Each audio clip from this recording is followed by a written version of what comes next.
तो करंट की क्लास जैसे आप जानते ही हो काफी लंबे टाइम बाद हो रही है। अच्छा, अब हमने एक नया पैटर्न स्टार्ट किया जिससे कि एक शॉर्ट ड्यूरेशन ऑफ टाइम में मैक्सिमम एरिया कवर कर सके और ज्यादा नंबर ऑफ क्वेश्चंस को हम कर सकें। इस साल के एग्जाम को आपको देख करके ये पता लग ही रहा होगा कि एक साल का जो एग्जाम था उसमें 2023 के क्वेश्चंस आ गए। तो अप्रैल में जो शायद सितंबर में जो एग्जाम हुआ अभी 1 सितंबर को हुआ था, तो 1 सितंबर 2024 में एक साल पुराना 12 से 15 महीने पुराना क्वेश्चंस पूछ रहा है वो। तो हमको करंट अफेयर्स को कम से कम 18 मंथ्स का लेके चले, तो लेकर चल रहे हैं। करंट की एक खास बात क्या है कि इसमें होता तो बहुत कुछ है पढ़ने को मैटर, लेकिन हम अपने एक सब्जेक्ट से रिलेट कैसे करें और हमको लिमिटेड पॉइंट्स को कवर करते हुए चलना है, लिमिटेड पॉइंट्स। तो हम क्या करेंगे, मैं आपको बहुत सारा डेटा दे रखा है एक चीज का, सब नहीं पढ़ना और ना सब कर पाओगे आप, क्योंकि ये आज की ही क्लास नहीं है, ऐसे तो हर सैटरडे चलेगी। तो लगभग 1000 क्वेश्चंस हो जाएंगे, आएंगे उसमें से 25-30। तो उसमें डेटा में मैं क्या करूंगा, मार्क करता रहूंगा पेन से कि एक अंडरलाइन कर दिया जैसे कोई क्वेश्चन। एक एग्जांपल देता हूं आपको, जस्ट एग्जांपल कि प्रधानमंत्री नरेंद्र मोदी जी ने अभी एक प्रोग्राम स्टार्ट किया है, लॉन्च किया है, ठीक है। जैसे कोई स्कीम आई तो स्कीम का नाम मैं अंडरलाइन कर दूंगा, वो कब लॉन्च की गई वो अंडरलाइन कर देंगे, और कहां से की गई। और चौथा अगर क्वेश्चन बना तो क्या बनेगा, स्कीम की थीम क्या थी। अब ऐसे तो बहुत सारी स्कीम्स चलती हैं, स्कीम की थीम क्या है। अब इंडियन आर्मी ने एक प्रोग्राम लॉन्च किया है, नमन, प्रोजेक्ट नमन। तो एग्जाम में जस्ट क्वेश्चन ये पूछ, project Naman launched by Indian army is related to, there will be 4 options and you have to choose the most appropriate one। तो उसके लिए हमको क्या करना है, केवल थीम जानना जरूरी है कि नमन प्रोजेक्ट है किस लिए। तो आर्मी पर्सन्स की जो वाइफ है, पत्नियां हैं, उनकी वाइफ की एसोसिएशन है, वाइफ वेलफेयर एसोसिएशन, उन्होंने एक प्रोग्राम लॉन्च किया है पेंशनर्स के लिए। जो लोग शहीद हो जाते हैं उनकी बाद में पेंशन बनती है, या आफ्टर डेथ आपको पता है डिफेंस में पेंशन तो होती है। तो दुनिया भर के प्रोग्राम, मतलब सरकारी चक्कर लगाने पड़ते हैं, उन सबसे बचना है, ठीक है।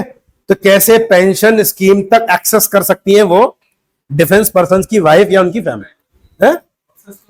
प्रोसेस को बहुत मतलब सिंपल कर दिया है, सिंगल विंडो ऑपरेशन जैसा हो गया। Project Naman is related to the welfare for the pensioner, ठीक है। जो लोग पेंशन प्राप्त करता है उनके समन्वय, उनके सहयोग के लिए, बस इतनी सी बात आपको याद करनी है। करंट अफेयर्स, और ये आपके अगस्त और सितंबर मंथ के हैं। अब मैं तो कहूंगा आप जनवरी 2023 से पढ़िए, क्योंकि 1 साल और 15 महीने पुराने क्वेश्चन पूछ रहा है वो।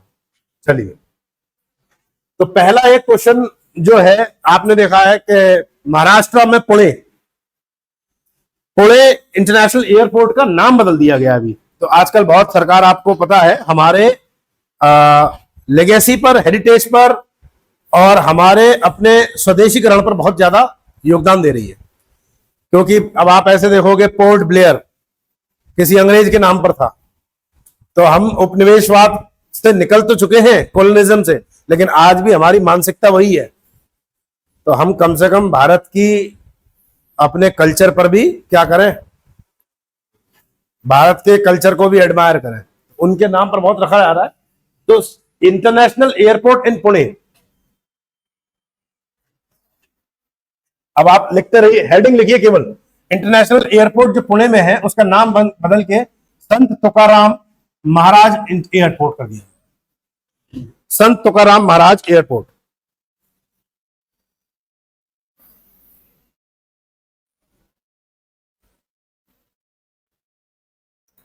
संत तुकाराम, अब ये संत तुकाराम जी कौन थे, इनके बारे में अभी मैं आपको आगे बताता हूं। उससे पहले एक चीज और देखिए, ये महाराष्ट्र में एक संत थे, ठीक है। इनके बारे में हमको क्या क्या जानना चाहिए।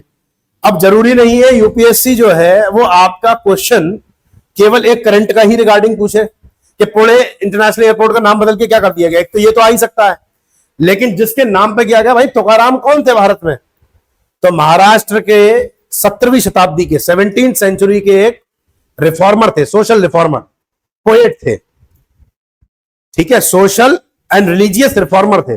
तो 17th सेंचुरी में आपने पढ़ा होगा हिस्ट्री के अंदर बहुत ज्यादा रिलीजियस एंड सोशल रिफॉर्म्स चल रहे थे। उस समय महाराष्ट्र के एक संत थे, विट्ठल स्वामी जी की पूजा करते थे। विट्ठल जो है भगवान विष्णु के अवतार माने जाते हैं, ठीक है, और वरकरी सेक्ट से रिलेटेड थे, संप्रदाय से। तो तुकाराम इंटरनेशनल एयरपोर्ट किसका नाम कर दिया गया अब? पुणे का। इतनी बात आपको याद करनी पहली प्रायोरिटी पे। और कौन कौन से एयरपोर्ट्स हैं इंडिया में जिसके अभी रिसेंटली नाम चेंज किए गए, ये भी पूछे जा सकते हैं। तो एक तो आपका पुणे का तो ये हो ही गया। दूसरा आपका अयोध्या इंटरनेशनल एयरपोर्ट।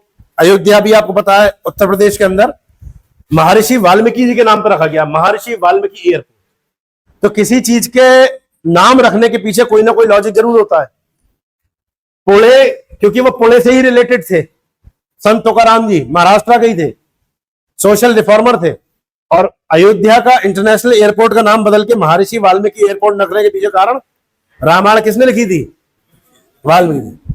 कंफ्यूज मत होना, यूपीएससी प्रीवियस ईयर में पूछ चुका है। रामायण और रामचरितमानस में डिफरेंस है। रामायण वाल्मीकि जी ने लिखी थी और रामचरितमानस तुलसीदास जी। चंडीगढ़ एयरपोर्ट का शहीद भगत सिंह एयरपोर्ट, रिसेंटली इसका भी नाम चेंज किया गया है जल्दी में। कोल्हापुर एयरपोर्ट, कोल्हापुर फिर से महाराष्ट्र में, राजा राम महाराज एयरपोर्ट। और इम्फाल एयरपोर्ट का भी नाम चेंज कर दिया गया, ठीक है। बस ये अब आप अपना वीडियो के स्लाइड में देख सकते हो। टॉप प्रायोरिटी पे आप कौन सा रखेंगे? एक तो पुणे वाला जी, नहीं मिलेगी आपको, ऐसा नहीं है कि वीडियो नहीं मिले। एक शिकायत आई है जायज और मैं नोटिस करा दूंगा ऑफिस में जाकर के, आपको जरूर मिलेगी वीडियो, ठीक है।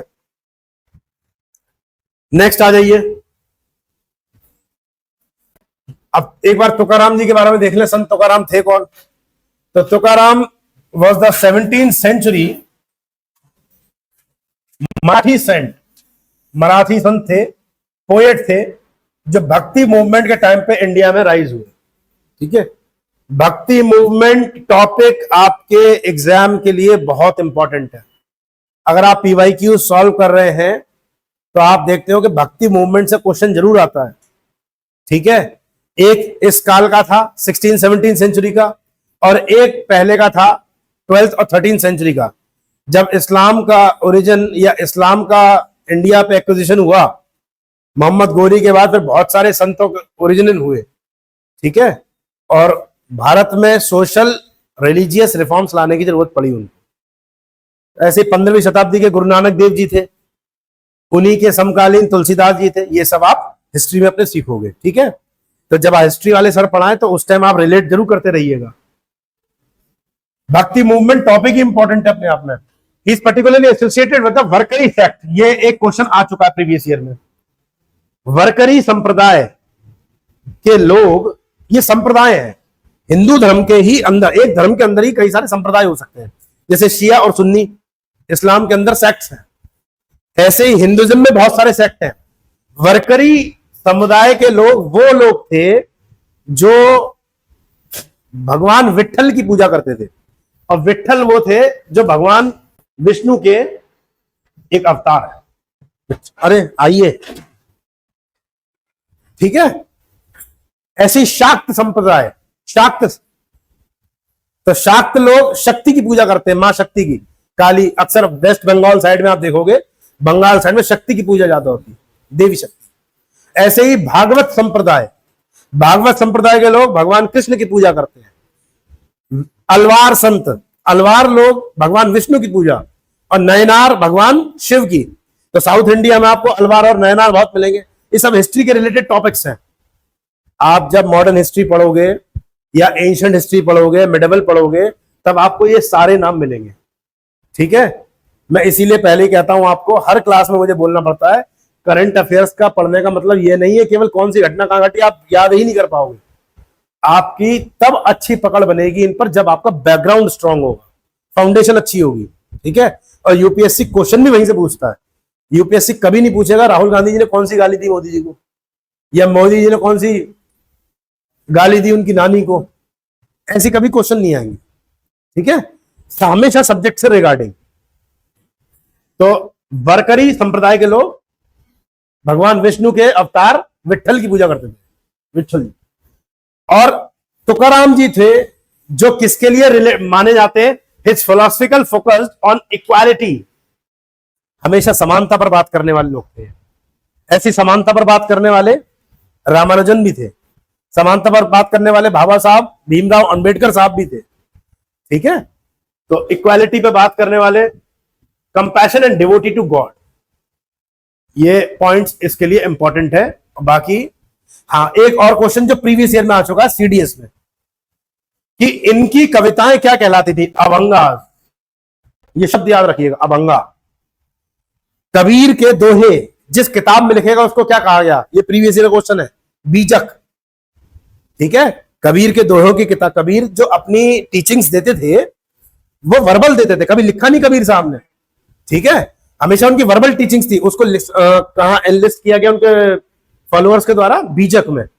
ऐसे ही संत तुकाराम की जो टीचिंग्स हैं, इनकी जो पोएम्स थी, उन पोएम्स को क्या कहा जाता? अभंगास। ये क्वेश्चन आ चुका है प्रीवियस ईयर में, मुझे एग्जैक्टली ईयर याद नहीं है बट ये क्वेश्चन आया है। ठीक है, exactly I don't know, but Abhanga इनकी टीचिंग्स को या इनकी पोएम के कलेक्शंस को कहा जाता था। चलिए, इतने पॉइंट्स आपको कवर करके चलना है। ठीक है, हिंदू धर्म के रिचुअलिज्म में ये भरोसा नहीं करते थे, जो फालतू के रिचुअलिज्म, ब्लाइंड रिचुअलिज्म के मालूम पड़ा किसी अग्नि में तो सामग्री डाली, कपूर डाला, भगवान प्रसन्न हो गए, तो ये सब चीजों में भरोसा नहीं करते थे।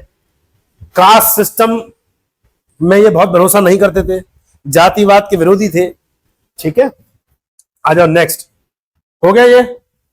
चलो, ये आप स्लाइड में देख लोगे, इतना आपको करना है। नेक्स्ट करंट अफेयर्स जो है, प्लीज उतने पॉइंट्स नोट करते चलिएगा जो आपके एग्जाम के रिलेटेड इंपॉर्टेंट है। सारा मत लिखिए, बस पॉइंट नोट करते चलिए। ठीक है, 6th state food safety index 2023-24, राज्यों के खाद्य से संबंधित सूचकांक। ठीक है, सुरक्षा सूचकांक। अब ये एक लिस्ट निकाली जाती है, नीति आयोग लिस्ट को निकाल रहा है और ये बता रहा है कि कौन सी स्टेट ने खाने के ऊपर, खाद्य पदार्थों के ऊपर सबसे ज्यादा उत्तीर्ण या सबसे ज्यादा बेहतरीन काम किया है फूड सेफ्टी को लेकर के। ठीक है, so you will be asked the rank कि कौन सा स्टेट नंबर 1 रैंक पर है। तो केरला, अक्सर आप जानते हो इंडिया की स्टेट्स में केरला अक्सर देखा गया है कि ज्यादातर इंडेक्सेस में केरला टॉप करता है। ठीक है, और वर्ल्ड की रैंकिंग की बात करें तो कौन सी कंट्रीज करती है? स्कैंडिनेवियन देश, डेनमार्क, स्वीडन, नॉर्वे, फिनलैंड, ये ज्यादातर ऊपर निकल जाते हैं। ठीक है, हाँ, तो केरला ने फूड इंडेक्स में टॉप किया है। और यूनियन टेरिटरी की बात करें तो जम्मू कश्मीर।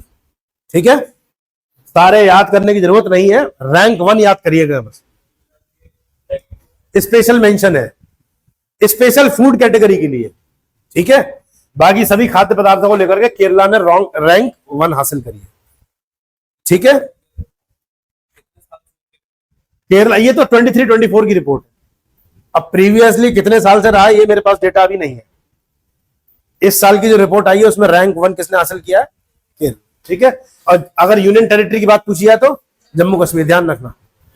दिल्ली में सबसे नीचे, दिवाली की भरमार आई, भैया दूज की त्योहार था, दुनिया भर की मिलावट चल रही मिठाइयों में, समझ रहे हैं? फूड इंडेक्स में बहुत नीचे, कोई सेफ्टी के लिए काम ही नहीं करा स्टेट गवर्नमेंट ने। रिनेमिंग, अब देखिए नेक्स्ट करंट अफेयर्स आपका, ऐसे ही नोट करते जाइएगा जल्दी। ठीक है, renaming of Port Blair as a Shri Vijayapuram, बहुत इंपॉर्टेंट क्वेश्चन है आपके लिए। पोर्ट ब्लेयर आप जानते हो हमारी अंडमान निकोबार आइलैंड्स की जो यूनियन टेरिटरी है उसकी कैपिटल है। और ये पोर्ट ब्लेयर किस आइलैंड पर है? सदर्न अंडमान निकोबार नहीं, southern Andaman, northern Andaman, middle Andaman, southern Andaman. Southern Andaman पर पोर्ट ब्लेयर जो यूनियन टेरिटरी की कैपिटल है, उसका नाम बदल के केंद्र सरकार ने क्या कर दिया? श्री विजयपुरम। ये नाम याद करना आपको। ठीक है, श्री विजयपुरम। तो ये तो सब एक खैर पॉलिटिकल बात हो गई। Must needed the Congress and the opinion of the local should have been taken. Port Blair the capital city of the union territory of Andaman Nicobar islands was renamed as Shri Vijayapuram. बस इतना याद करना है, श्री विजयपुरम नया नाम कर दिया गया किसका? Union territory. 13 सितंबर 2024 की न्यूज है ये। ठीक है, 2 पॉइंट, कब किया गया है और क्या नाम करा गया है। मुझे लगता है इसमें नाम पूछा जा सकता है, डेट वेट ज्यादा नहीं पूछते हैं। ठीक है, हो रहा है ना नोट? नेक्स्ट आ जाइए। गोरखपुर में अभी आपने देखा ही, उत्तर प्रदेश के गोरखपुर में एक नया सैनिक स्कूल, मिलिट्री स्कूल खुला है। उसका इनॉग्रेशन किसने किया? ऐसे क्वेश्चन आ सकता है। प्रेसिडेंट ने किया, वाइस प्रेसिडेंट ने किया, प्रधानमंत्री जी ने किया, प्राइम मिनिस्टर ने किया, या चीफ मिनिस्टर ने किया? तो दिमाग में उस टाइम एग्जाम में कंफ्यूजन क्या रहेगा, यार उत्तर प्रदेश में तो गोरखपुर का, इसका मतलब सीएम साहब करेंगे। या दिमाग में एक क्वेश्चन एक ये भी आ सकता है, बोले हर जगह मोदी जी पहुंच जाते हैं, तो हो सकता है मोदी जी का, जबकि वाइस प्रेसिडेंट श्री जगदीप धनखड़ साहब, इन्होंने इनॉग्रेशन किया इसका। ठीक है, Gorakhpur military school, vice president ने। इनको क्यों बुलाया गया? एक तो भाई संवैधानिक पद पर है, सेकंड हाईएस्ट रैंक है इंडिया में, प्राइम मिनिस्टर से ऊपर होते हैं प्रोटोकॉल में। ठीक है, जोर से बोलिए, क्या कह रहा है प्रेसिडेंट?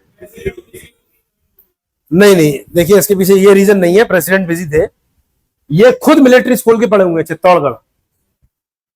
ठीक है, अभी यही कहीं लिखा होगा, vice president Jagdeep Dhankhar today inaugurated a Sainik school eight Gorakhpur. एक तो कहां किया उद्घाटन, ये आपके लिए इंपॉर्टेंट हो गया, मैं मार्क कर देता हूं। एक तो नेम, ठीक है, vice president said the education in the medium is the medium that brings the changes in the eradication of the evils and the bad practices of the society. Gorakhpur सैनिक school himself an alumni of the, देखो ये है, he himself as an alumni of the सैनिक school Chittorgarh. Chittorgarh सैनिक school के खुद के पढ़े हुए हैं वो, तो वो खुद ज्यादा अच्छे से जानते हैं कि मिलिट्री स्कूल की क्या बात होती है। भाई बच्चा वहां से जब पढ़ के जाता है तो फिर उसके पास पहले से ही प्री नॉलेज हो जाती है एक डिफेंस की, और बाकी सब बातें पॉलिटिकल है उन्होंने किया। आपके हिसाब से, मेरे हिसाब से दो चीजें इंपॉर्टेंट है, कहां उद्घाटन किया गोरखपुर में, और किसने किया, तो वाइस प्रेसिडेंट। ठीक है, फोटो आप देख सकते हैं। नेक्स्ट,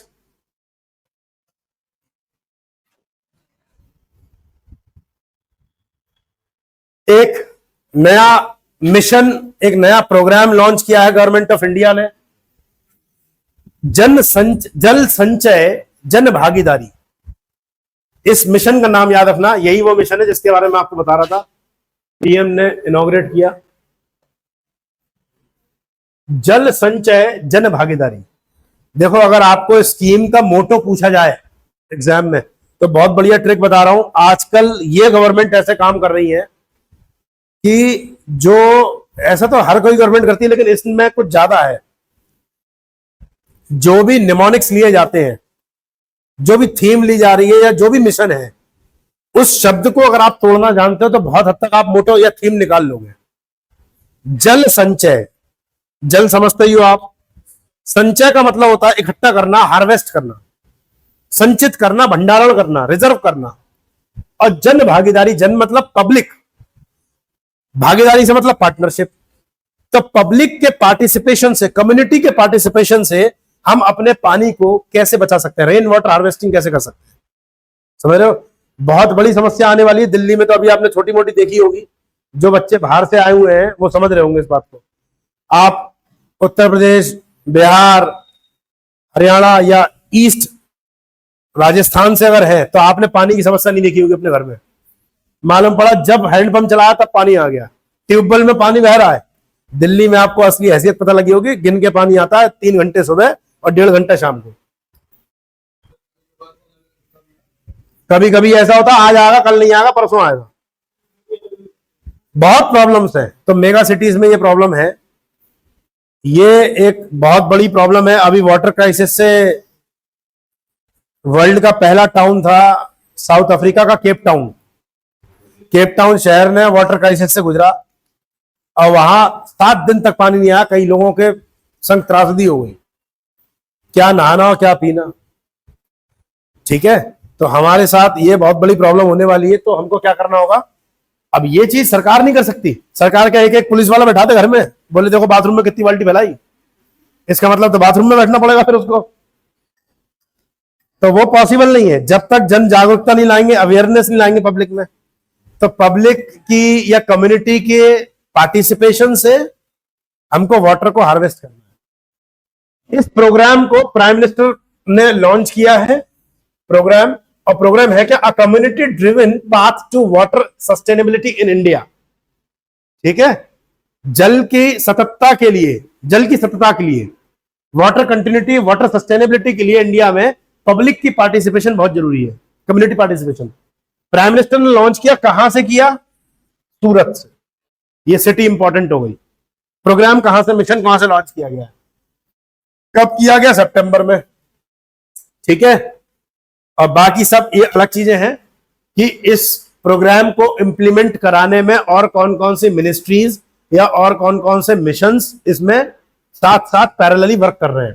तो जल शक्ति अभियान, महात्मा गांधी नेशनल रूरल, ये NREGA, MNREGA, Mahatma Gandhi national rural employment guarantee scheme, ये स्कीम तो जानते ही होंगे आप।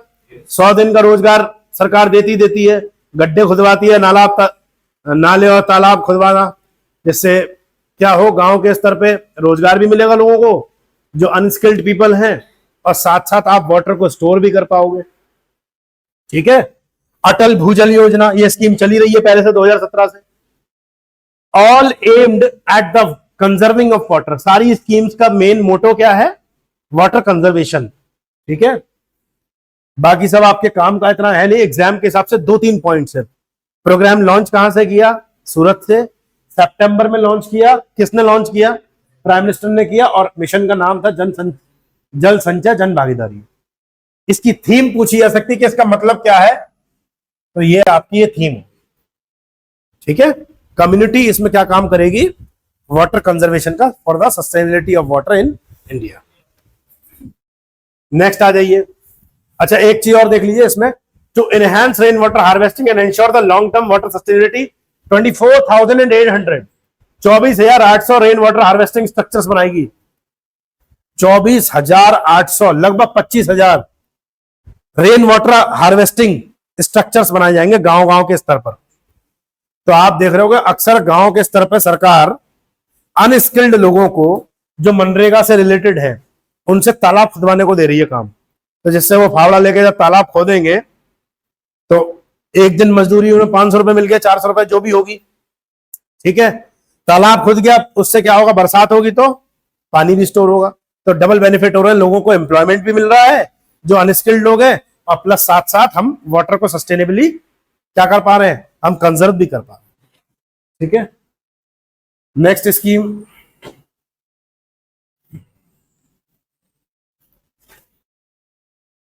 President Droupadi Murmu inaugurated the Vishwa Shanti Buddha विहार इन महाराष्ट्र।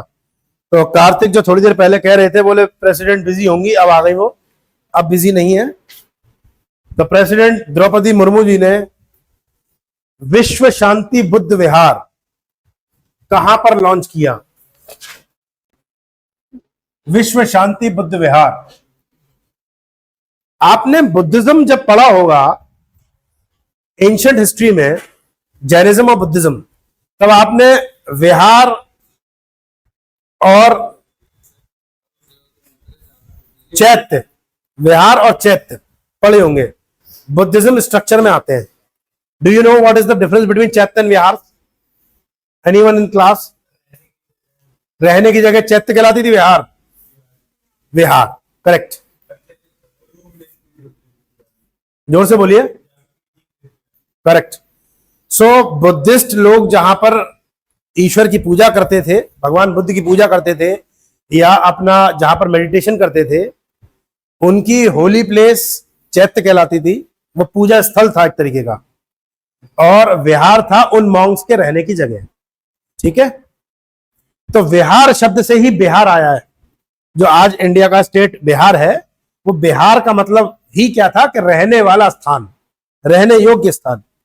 इसी तरीके से दिल्ली में भी अगर आप देखोगे, दिल्ली नहीं, मैं दिल्ली का एग्जांपल दे रहा हूं, कहीं पर भी देख लो आप, ये ज्योग्राफी में पढ़ते हैं हम लोग, human perspective of human geography, एक ज्योग्राफी की ब्रांच है, उसमें पढ़ते हैं कि मानव रहना कहां पसंद करता है। अब दिल्ली में देखो कनॉट प्लेस में कौन रहता है, कोई नहीं, वो कमर्शियल प्लेस है। एक होता है कार्य करने का स्थान, कमर्शियल प्लेस, ठीक है, और एक होता है रहने वाला स्थान, रेजिडेंशियल प्लेस। तो रहने वाली जगह को विहार कह दिया गया, ठीक है। बुद्धिस्ट मॉन्क वहां पर रहते थे, गुफाएं होती थी, और जो पूजा करते थे वो लोग, प्रार्थना करते थे भगवान बुद्ध की, वो चैत्य में करते थे, ठीक है। क्या कह रहे हैं? अजीब से स्ट्रक्चर क्या होता है, वो तो उनका कल्चर है। अरे उसमें 4-5 चीजें, वो तोरण बना देते हैं और बीच में स्तूप होता है, स्तूप के चारों तरफ वेदिका होती है, ऊपर हर्मिका होती है। अशोक के टाइम से ज्यादा फ्लरिश हुई थी, महान है वो, कोई बात नहीं। तो विश्व शांति बुद्ध विहार की स्थापना कहां पर, इनॉग्रेशन कहां पर हुआ, उद्घाटन महाराष्ट्र में। कहां पर बाबा साहब, ये ट्रिब्यूट था Gautam doctor Baba Saheb Ambedkar by offering flower to the statue in Latur district, ये याद करना, महाराष्ट्र के लातूर जिले में, ठीक है, लातूर डिस्ट्रिक्ट ऑफ महाराष्ट्र।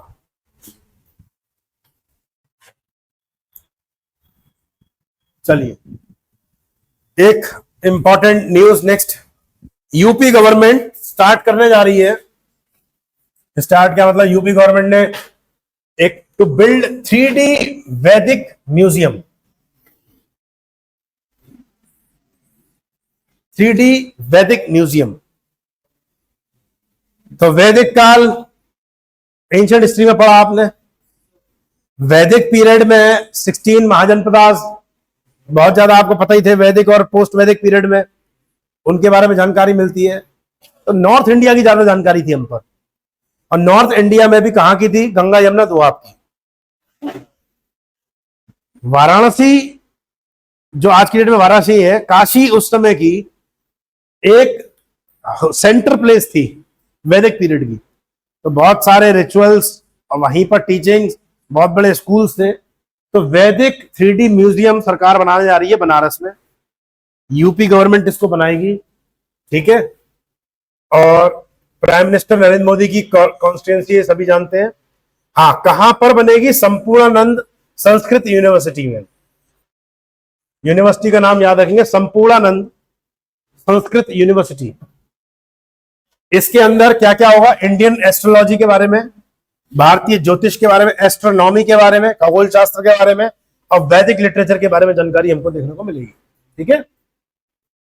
तो मेरे हिसाब से इसमें एक तो संपूर्णानंद के बारे में आपको पढ़ना है, यूनिवर्सिटी कौन सी है जहां पर ये म्यूजियम बनने जा रहा है, ये वो यूनिवर्सिटी का सीन दे रखा है, संपूर्णानंद वैदिक संस्कृत यूनिवर्सिटी, बहुत बड़ी विश्वविद्यालय है संस्कृत का, ठीक है। इसके अंदर 3D वैदिक म्यूजियम बनने जा रहा है वाराणसी में।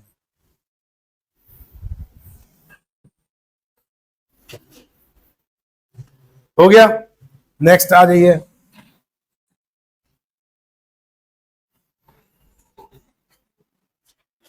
Indian army launches the project Naman.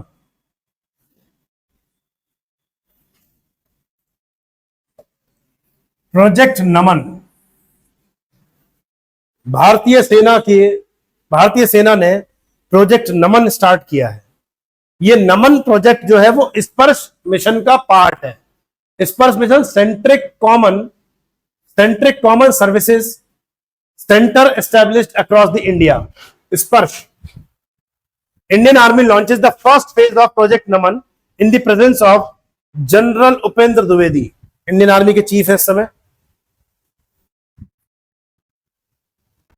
With Mrs Sunita Dwivedi president. ये इनकी वाइफ ने और इन्होंने लॉन्च किया है। कहां चले गए जनरल साहब? जनरल साहब की वाइफ का फोटो नहीं आया इसमें, कोई बात नहीं। President army wives welfare association, ये इस प्रोजेक्ट की थीम पूछी जा सकती कि किस लिए ये प्रोजेक्ट लॉन्च किया गया है। Project designated to provide dedicated support and services to defence pensioners. बस इतना याद रखिए, रक्षा क्षेत्र में डिफेंस के लोगों के जो पेंशनर्स हैं, पेंशन प्राप्तकर्ता लोग हैं, उनके सपोर्ट के लिए ये प्रोजेक्ट लॉन्च किया गया है,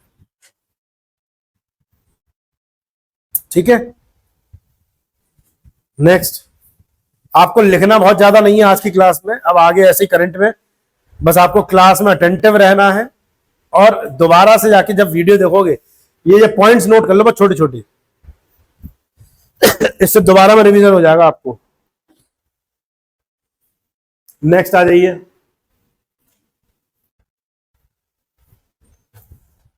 UP government has made the former Sitapur MP Rajesh Verma, इतना सब याद नहीं करना है, इतना ध्यान रखना बस।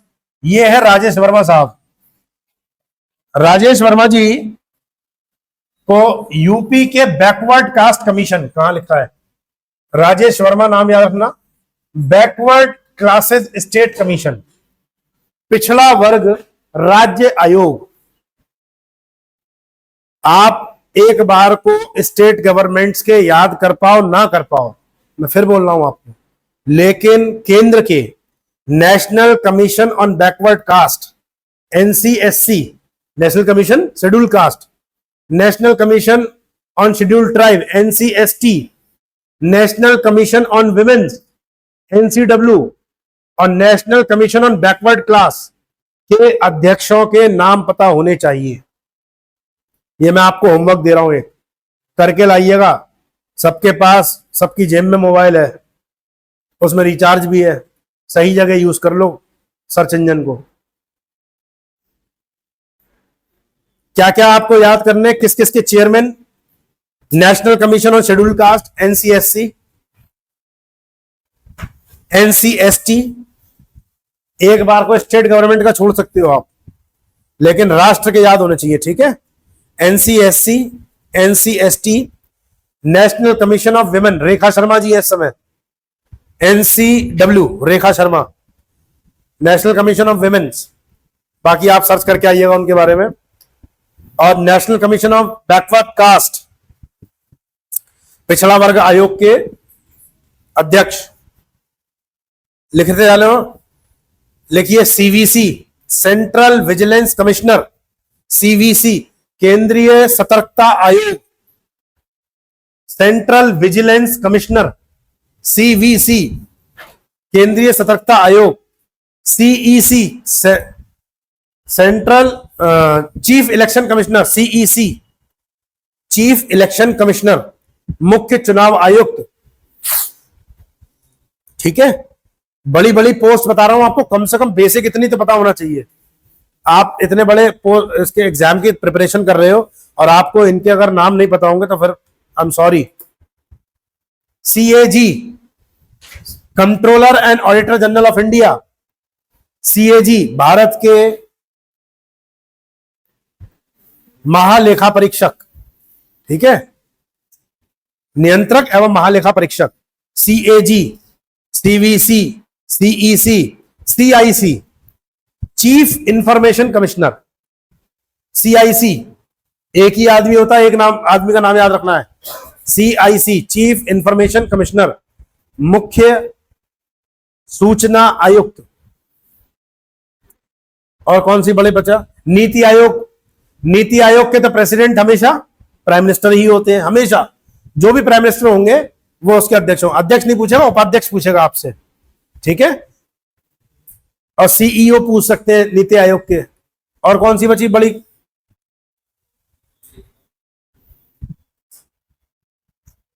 कोई एक कॉन्स्टिट्यूशनल पोस्ट बची हो इंपॉर्टेंट, हाँ यूपीएससी के चेयरमैन जिसका एग्जाम देने आ रहे हो, प्रीति सूद, नई मैडम बनी है इस समय प्रीति सूद, यूपीएससी चेयरमैन, ठीक है। स्टेट पीएससी का मत याद करना, स्टेट पीएससी में कहां आकर पूछेगा वो, इतना आप काम कर लाइएगा, ठीक है। कुछ ये इंपॉर्टेंट डेजिग्नेशन पोस्ट है। रेलवे बोर्ड के चेयरमैन, ये भी लिख लो भाई, मेरे ख्याल से मैडम है कोई इस समय, लेडीज है, क्या नाम है, रेलवे बोर्ड के चेयरमैन कौन है इस समय, सिन्हा करके हैं कोई, देखना एक बार गूगल सर्च करना, लेडीज है रेलवे बोर्ड चेयरमैन,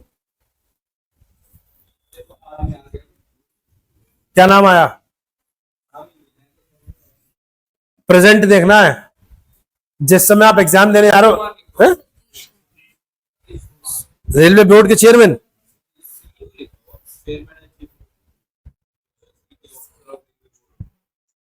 तो हो सकता है अभी ये चेंज हो गए हो, देखना कब अपॉइंटमेंट हुआ इनका, सितंबर, ठीक है ठीक है, 1 सितंबर, इसका मतलब करंट है ये भी। इससे पहले देखो कौन था, जया वर्मा सिन्हा, करेक्ट। वो मुझे जया वर्मा सिन्हा याद थी। 1 सितंबर को, इसका मतलब ये पोस्ट चेंज हो गई। बहुत बड़ा पद होता है ये भी, रेलवे बोर्ड का चेयरमैन, ठीक है। पूरे भारत की रेल इसके कंट्रोल में चलती है आदमी के। तो इनका सतीश जी का नाम याद रखना, सतीश कुमार। ये अभी करंट का टॉपिक हो गया, ठीक है। चलो कर लेंगे इतना काम, आप घर से करके लाएंगे, ठीक है। नेक्स्ट आ जाइए। तो ये जो राजेश वर्मा जी है, इन्हें Uttar Pradesh backward classes commission का अध्यक्ष नियुक्त किया गया है। नेक्स्ट आ जाइए। बिहार के मुख्यमंत्री श्रीमान नीतीश कुमार जी ने राजगीर में नेशनल स्पोर्ट्स डे पर, राष्ट्रीय खेल दिवस पर, स्पोर्ट्स यूनिवर्सिटी का इनॉग्रेशन किया। यह खेल एकेडमी बिहार स्पोर्ट्स यूनिवर्सिटी, ये यूनिवर्सिटी बहुत शानदार यूनिवर्सिटी बनी है राजगीर में। तो अगर आपसे पेपर में क्या क्या पूछा जा सकता है, क्या क्या पॉइंट हमको इसके बारे में पता होने चाहिए। एक तो कहां पर स्पोर्ट्स यूनिवर्सिटी का इनॉग्रेशन हुआ है, राजगीर, ठीक है, बिहार में। किसने इनॉग्रेशन किया, चीफ मिनिस्टर ने, ठीक है। और कब किया, national sports day. National sports day कब होता है ये बताइए कोई, कौन सा।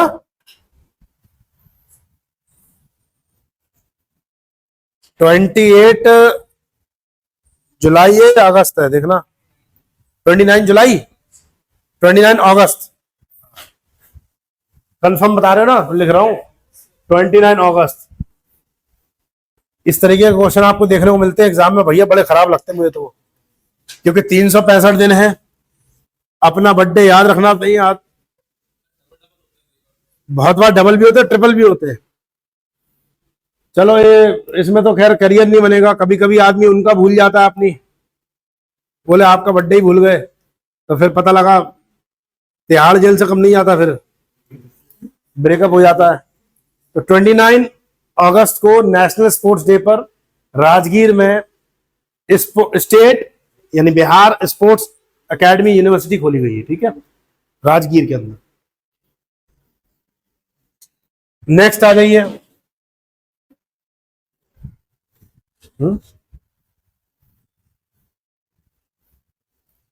भाई बहुत इंपॉर्टेंट क्वेश्चन है मेरे हिसाब से। केंद्र सरकार ने लद्दाख और जम्मू कश्मीर को यूनियन टेरिटरी बनाया था 2019 में, ये बात आपको पता है। लद्दाख में बहुत दिनों से डिमांड चल रही थी, क्योंकि एरिया बहुत बड़ा है लद्दाख का, सबसे बड़ी यूनियन टेरिटरी है, लेकिन सबसे कम जिले हैं, डिस्ट्रिक्ट्स कम है। तो लोगों की डिमांड चल रही थी कि हमारा ठीक से डेवलपमेंट नहीं हो पा रहा है। तो वहां के लोगों की डिमांड को देखते हुए union home minister Amit Shah ने 5 नए जिले बनाए हैं, नए डिस्ट्रिक्ट्स बने हैं लद्दाख के अंदर। ये 5 डिस्ट्रिक्ट्स आपको याद होने चाहिए। पहले लेह एक डिस्ट्रिक्ट था, कारगिल एक डिस्ट्रिक्ट था, अब ऐसे जास्कर नया डिस्ट्रिक्ट बना है, द्रास नया डिस्ट्रिक्ट बना है, शाम, नुब्रा और चांगथांग, ये 5 नए जिले बनाए हैं। अच्छा, इसमें यूनियन होम मिनिस्टर क्यों इंटरफेयर कर रहे हैं, क्योंकि यूनियन टेरिटरी है, ठीक है, संघ राज्य क्षेत्र है। यूनियन टेरिटरीज के मामले में कौन करता है कंट्रोल, सेंटर, प्रेसिडेंट के कंट्रोल में होती है। और अगर मान लीजिए किसी स्टेट के अंदर डिस्ट्रिक्ट बनाने होते नए, जैसे हरियाणा में 2 नए जिले बनाने हैं, तो स्टेट की गवर्नर सैंक्शन करते, हालांकि करते किसके बिहाफ पर, चीफ मिनिस्टर के बिहाफ पर ही। तो स्टेट गवर्नमेंट इन्वॉल्व हो जाती है उसमें, क्योंकि वो स्टेट के कंट्रोल में होता है, जबकि ये एक यूनियन टेरिटरी है तो उसके कंट्रोल में, ठीक है। अच्छा, नए डिस्ट्रिक्ट्स बनाना क्या सही है, क्या सोच करके बनाए जाते नए डिस्ट्रिक्ट्स। आप डिफेंस में जाओगे, इतनी बड़ी पोस्ट पर आप बैठोगे और आप जाके कहीं पोस्टिंग हो गई आपकी ऐसी जगह, और तुमने कहा यार ये एक पहाड़ अलग करो, मेरा नया जिला होगा, क्या सोच करके आप अपनी नोटिंग करके फाइल बना के भेजोगे। डिस्ट्रिक्ट्स क्या सोच करके बनाए जाते हैं, क्या क्या पैरामीटर्स होते होंगे, एक एक करके, हाँ बोलिए। गवर्नेंस और इफेक्टिव, ठीक है, और ठीक है, और क्या हो सकता है? एरिया छोटा हो जाए, डेवलपमेंट ज्यादा हो जाए, ये भी बहुत सही है पॉइंट। और डिस्ट्रिक्ट्स एक्चुअली इसीलिए बनाए जाते हैं कि अलग कंट्रोल होगा एडमिनिस्ट्रेटिव, तो उनका डेवलपमेंट, उन लोगों पर गवर्नेंस अच्छी हो सकेगी। लेकिन ऐसा नहीं है कि हर एक नया जिला बना डाले। मालूम पड़ा कि मुखर्जी नगर में ही 5-7 जिले बना दिए, बोले हर बिल्डिंग एक नया जिला है, एक कलेक्टर बैठाओ। क्या कह रहे हो? मेन चीज जो होती है वो ये डिफाइन करके की जाती है, एक तो नंबर ऑफ पॉपुलेशन। लद्दाख में पॉपुलेशन बहुत कम है, एरिया से मतलब नहीं होता है, ठीक है। अब एरिया तो अरुणाचल प्रदेश का भी बहुत बड़ा है, तो क्या पहाड़ों के लिए कलेक्टर बैठाए? डीएम साहब यहां पे घूम रहे, बोले देखे जरा, या एक एसपी साहब बैठ रहे हैं, ठीक है। तो लोगों पे, सिविल जो पब्लिक होती है उन पर एडमिनिस्ट्रेशन करने के लिए, उन पर गवर्नेंस करने के लिए किया जाता ना। सरकारी योजनाओं को लोगों तक और लोगों की बातें सरकार तक पहुंचाने का माध्यम ही तो होता है बीच में, शासन, प्रशासन, एडमिनिस्ट्रेशन। तो अब यहां पे पेड़ पौधे तो है ही नहीं, यहां पर इतनी ऊंचाई पर है लद्दाख में कि यहां पे ट्री लाइन से ऊपर है, यहां पे ट्रीज नहीं ग्रो कर पाती हैं, लाइकेंस एंड मॉसेस। अब यहां पे पहाड़ों की बात केंद्र सरकार तक, और केंद्र सरकार की बात पहाड़ों तक पहुंचाने के कलेक्टर बैठाते नहीं। लोगों की पॉपुलेशन होगी, फिर पॉपुलेशन पे कैसे कंट्रोल होता है? यहां पे घर देख रहे हो कैसे कैसे होते हैं। अब इन लोगों का जीवन खराब ना हो, इन लोगों के जीवन के अच्छे के लिए क्या काम कर सकते हैं, उसके लिए एडमिनिस्ट्रेशन करने के लिए डिस्ट्रिक्ट्स बनाए जाते हैं। वही चीज है, तो बहुत सारे पैरामीटर्स होते हैं उसके लिए। आपको 5 नए डिस्ट्रिक्ट्स याद रखने हैं लद्दाख में, जास्कर, द्रास, शाम, चांगथांग और नुब्रा। ये 5 नए डिस्ट्रिक्ट्स बने हैं, ठीक है। आपसे पूछा जा सकता है इनमें से कौन सा नया डिस्ट्रिक्ट नहीं बना है, या ये पूछा सकता है इनमें से कौन सा बना है, तो ओनली 1 2 3 2 3 4 इस तरीके से क्वेश्चन आता है। ये 5 आपको याद होने चाहिए। चलिए next, national commission for women inaugurated the digital शक्ति सेंटर इन न्यू दिल्ली। ये है मैडम रेखा शर्मा, जिनकी मैं अभी बात बता रहा था आपको। रेखा शर्मा जी नेशनल कमीशन ऑफ वुमेन, महिला, राष्ट्रीय महिला आयोग की अध्यक्ष हैं। इन्होंने डिजिटल शक्ति सेंटर इनॉग्रेशन, उसका उद्घाटन किया है अभी, जो महिलाओं पर, विमेन्स पर हो रहे अत्याचार, crime, cyber crime, actually cyber crime से रिलेटेड कंप्लेंट्स को सॉल्व करेगा, ठीक है। डिजिटल शक्ति सेंटर, क्या कह रहे हो आप? ठीक है,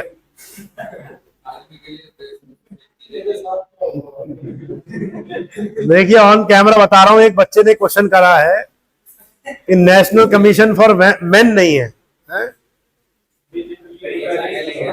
मैन ने हजारों साल तक शोषण किया, एक समाज के वर्ग को दबाता रहा, उसको भी चाहिए राइट, आदमी छीन लेता है। तो देखिए जेंडर इक्वलिटी, भाई जेंडर इक्वलिटी तो तभी आएगी ना जब आप दोनों को बराबर लाओगे। पुरुष वर्ग पहले से ही इतना ऊपर है, तो विमेन्स को ऊपर बढ़ा करके बराबर किया जा रहा है। अब विमेन्स को आगे बढ़ाया तुमने, पुरुष और ऊपर बढ़ा दिया, तो गैप तो तय हो जाएगा। इक्वालिटी का मतलब बराबर लाना होता है, ये नहीं कि दोनों अपलिफ्टमेंट करते हैं तो गैप तो बढ़ता जाएगा। पहले आप जेंडर इक्वालिटी का कंसेप्ट समझिए, ठीक है। हिस्ट्री पढ़ के आइए, तब देखिए थाउजेंड्स ऑफ ईयर्स तक, हजारों साल से क्या हो रहा है पोस्ट वैदिक पीरियड से, विमेन्स के साथ, ओल्ड पर्संस के साथ, समाज के क्लासेस डिवीजन कर दिए गए। चलिए नेक्स्ट, तो ये डिजिटल शक्ति सेंटर रेखा शर्मा जी, इन्होंने इसका इनॉग्रेशन किया दिल्ली में, ठीक है। वो अपना प्रमाण दे रहा बुद्धि का।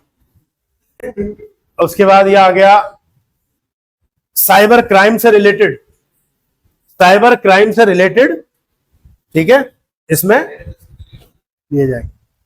नेक्स्ट आ जाइए भाई, ये भी एक इंपॉर्टेंट क्वेश्चन है। पहला स्टेट इंडिया का जो डिजास्टर मैनेजमेंट इंश्योरेंस बनाने वाली पहली स्टेट बनी है। Nagaland became the first state to implement disaster management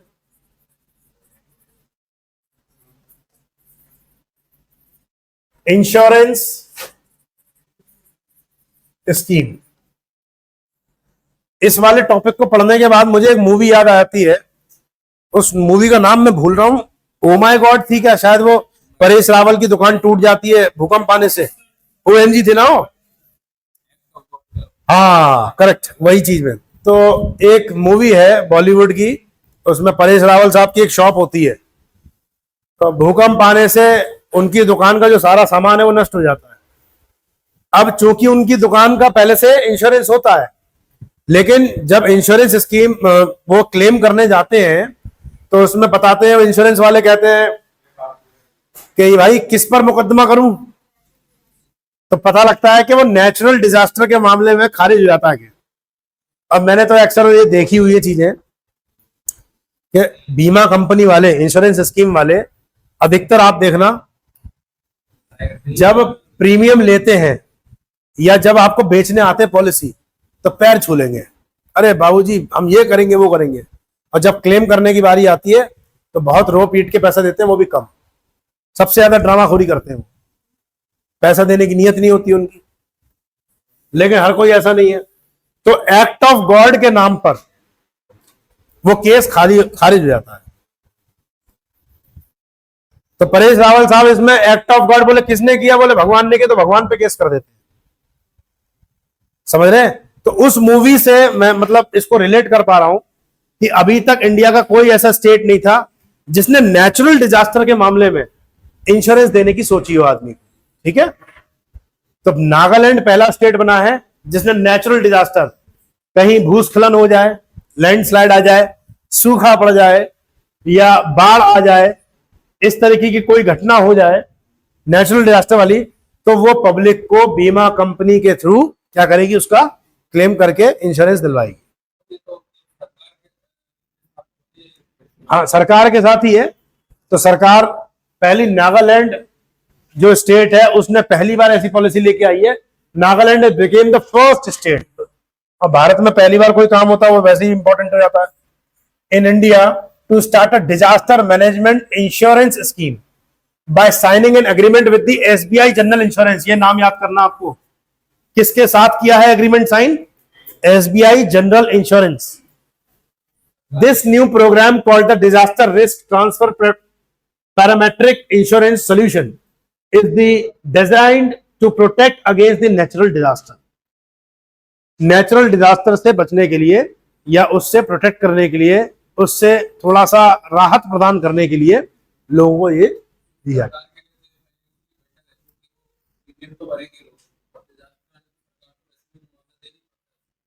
बिल्कुल सही, इन्होंने ये बहुत गहरी बात पकड़ी है और ये बात भी सही है। सरकार तो वैसे भी मुआवजा देती है, कंपनसेट करती है लोगों को, और सरकार के लिए ठीक भी है ये। और क्यों नहीं होना चाहिए, आपको हमने क्यों चुन के भेजा, एक कोई ना कोई होगा जरूर बाढ़ का। अब मालूम पड़ा नागालैंड गवर्नमेंट कह दे कि 1 लाख की इंश्योरेंस स्कीम है, काय पे, ज्वालामुखी पे। ज्वालामुखी होता ही नहीं वहां, ये तो सभी जानते हैं नागालैंड में, तो काय पे बोले कौन भरेगा उसकी प्रीमियम। अरे ज्वालामुखी जब होगा तभी तो, अक्सर वहां पे लैंडस्लाइड जैसी इसका रिस्क ज्यादा है। हमेशा ध्यान रखना, जितना ज्यादा रिस्क उतना ज्यादा प्रीमियम, समझ रहे हैं। बड़े बड़े जो कार्गोज आते हैं शिप से, वो बहुत मिलियंस ऑफ डॉलर्स में उसका इंश्योरेंस होता है, $1 मिलियन में। लेकिन क्या सारे जहाज पलट जाते हैं पानी में, कुछ पलटते हैं, उनका क्लेम, लेकिन प्रीमियम तो सभी से आएगी, ठीक है। उसके बाद क्या कर देते हैं, अब आप भी अपनी बाइक, स्कूटी, कार का इंश्योरेंस कराते नहीं कराते, third party, bumper to bumper, first party, second party, third party आप इंश्योरेंस करवाते हैं। अब इंश्योरेंस क्या सबके एक्सीडेंट हो जाते हैं, नहीं होते हैं, लेकिन जिनके होते हैं उनको कंपनी रिफंड करती है। कंपनी ऐसी चलाती काम, बिल्कुल। और कंपनी भी देख लेती है इस आदमी का कितना रिकॉर्ड खराब है, हर साल भेड़ देता है। कुछ लोग इंडिया में इतने होशियार है बहुत, भाई भारत तो मानव देश है। जनवरी में कराया बीमा, 20 जनवरी को मान लीजिए, 2024, तो 20 जनवरी 2025 तक चलेगा, 19 जनवरी 2025 तक, सॉरी, एक साल का होता है। 18 जनवरी को गाड़ी ठोक लेंगे अपनी जानबूझ के, किनारे से रगड़ मारते हैं दीवार से, जान करके कार ऐसे चलाएगा ड्राइवर कि दीवार से लग जाए, स्क्रैचेस आ जाए, ताकि मैं इंश्योरेंस क्लेम ले पाऊं और नई गाड़ी हो जाए मेरी। करते हैं लोग ऐसा, 2 दिन 3 दिन पहले ही मार लेंगे और इंश्योरेंस क्लेम ले लेते हैं। समझ रहे? तो ये नेचुरल डिजास्टर, अच्छा मैन मेड डिजास्टर पे तो देती हैं कंपनियां। अब रोड एक्सीडेंट्स हो गए, ये मैन मेड है, या शिप का एक्सीडेंट हो गया, वो मैन मेड है। नेचुरल डिजास्टर पर नहीं देते हैं, ठीक है। नेचुरल डिजास्टर पर देने वाला पहला स्टेट, इंश्योरेंस स्कीम लागू करने वाला नागालैंड। नेक्स्ट आ जाइए, श्री अमित शाह लॉन्चेस ई शक्ति, न्याय सेतु, न्याय श्रुति और ई समन ऐप। होम मिनिस्टर यूनियन उन्होंने 4 नई ऐप लॉन्च करी है। ई साक्ष्य, सॉरी, ई साक्ष्य, न्याय सेतु, न्याय श्रुति और ई समन। ई साक्ष्य इलेक्ट्रॉनिक एविडेंसेस। अगर आप न्यायपालिका की व्यवस्था देखोगे ना, जुडिशरी की, तो कोर्ट हमेशा एविडेंस मांगती है, सबूत मांगेगी। तो अब ई एविडेंसेस भी मान्य होते हैं, इलेक्ट्रॉनिकली दिए जा सकते हैं। आपने कोई फोटो है, कोई क्लिप है, किसी का मर्डर होते हुए देख लिया, उसकी वीडियो बना ली, तो वो अपलोड कर देंगे इस ऐप पर, उसको अभी साक्ष्य माना जाएगा। लेकिन पहले कोर्ट नहीं मानती थी। क्यों? क्योंकि ये क्या होते हैं, मैनिपुलेटेड हो जाती है वीडियो। मालूम पड़ा आदमी कोई और था, चेहरा किसी और का लगा दिया।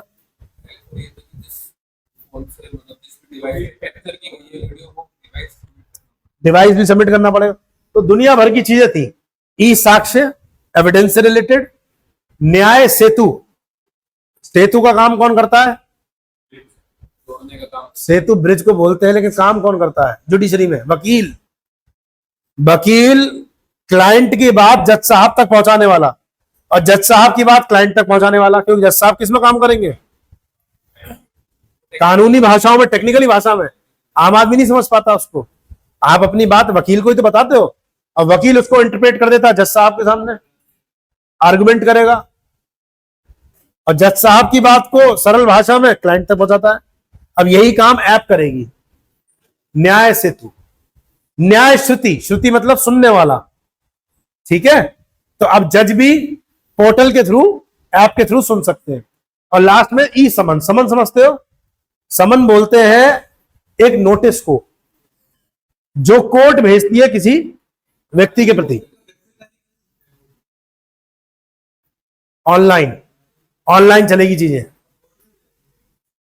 बहुत हद तक कम किया जा रहा है। कोर्ट जाने के चक्कर, मैं तो भारत में सबसे बड़ा पाप समझता हूं। न्यायपालिका में अगर जुडिशरी के चक्कर में फंस गए, जिंदगी बर्बाद है। इतने चक्कर लगाने पड़ते हैं पुलिस के और कोर्ट के। समन किसे बोलते हैं? जो बुलाने को, करेक्ट। नोटिस भेजेगी कोर्ट, ठीक है। तो जज साहब बुला रहे हैं, मालूम पड़ा केजरीवाल साहब गए ही नहीं, 3-3 4-4 8 या 9 समन उनने ईडी की कोर्ट ने बुलाया था, और 8-9 समन पे गए नहीं थे वो। तो ये 4 ऐप्स हैं। इन चारों ऐप के नाम आपको पता होने चाहिए। ई साक्ष्य, न्याय सेतु, न्याय श्रुति और ई समन। इनमें से कौन सी ऐप नहीं है, ये हो सकता है क्वेश्चन आ जाए, ठीक है। नेक्स्ट आ जाइए, गोरखपुर सिलीगुड़ी एक्सप्रेसवे। एक नया क्वेश्चन है।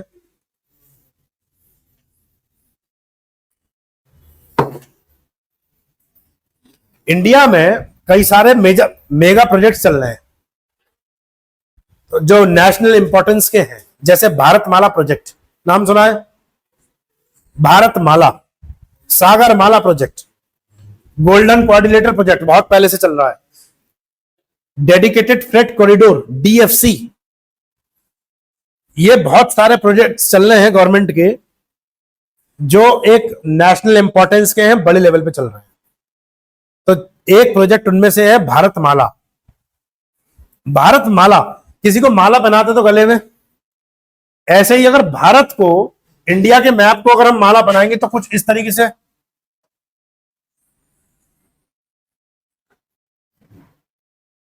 गुजरात, राजस्थान, पंजाब, जे&के, लद्दाख, हिमाचल, उत्तराखंड, उत्तर प्रदेश, बिहार होते हुए वेस्ट बंगाल, पूरे इस तरीके से माला। और यही हमारी लैंड बॉर्डर्स ऐसी हैं जो बहुत ज्यादा सेंसिटिव है, चाहे गुजरात की देख लो, राजस्थान की देख लो, पंजाब, जम्मू कश्मीर, लद्दाख की देख लो पाकिस्तान वाले बॉर्डर से, लद्दाख, हिमाचल प्रदेश, उत्तराखंड वाली देख लो आप चाइना वाले बॉर्डर से, ठीक है, उत्तर प्रदेश, बिहार और वेस्ट बंगाल वाली आप नेपाल वाला बॉर्डर, सिक्किम का देख लीजिए आप चाइना वाला बॉर्डर, ये थोड़े से दिक्कत वाले हैं। तो गवर्नमेंट ने एक बहुत बढ़िया स्कीम चलाई है। अभी तक ये एक माइंडसेट का खेल है। पहले ये कहते थे कि भाई भारत का आखिरी गांव है, उसके बाद से फिर चाइना स्टार्ट हो जाएगा। इस गवर्नमेंट ने एक परसेप्शन चेंज किया, बोले नहीं भारत का पहला गांव है, वहां से भारत शुरू हो जाएगा। परसेप्शन की ही तो बात है, केवल एक परसेप्शन की बात है। आखिरी गांव कह रहा कोई, कोई कह रहा पहला गांव, उसकी लोकेशन नहीं चेंज हो गई, लेकिन एक माइंडसेट चेंज हुआ, भाई पहला गांव है उसको जरा कनेक्ट करना चीजें। अगर हमारे बॉर्डर्स सिक्योर रहेंगे तभी तो अंदर से हम डेवलप कर पाएंगे। आप डेली नहाते हो ना, मैं उनकी नहीं कह रहा हूं जो भाई साहब होली दिवाली वाले हैं।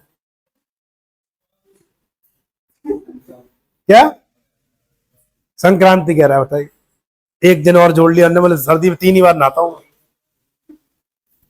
हम लोग अपनी बॉडी को आउटर क्लीनिनेस, आउटर क्लीनिंग करके डेली नहाना, ब्रश करना, इससे हम बाहर के बैक्टीरिया से बचाते हैं।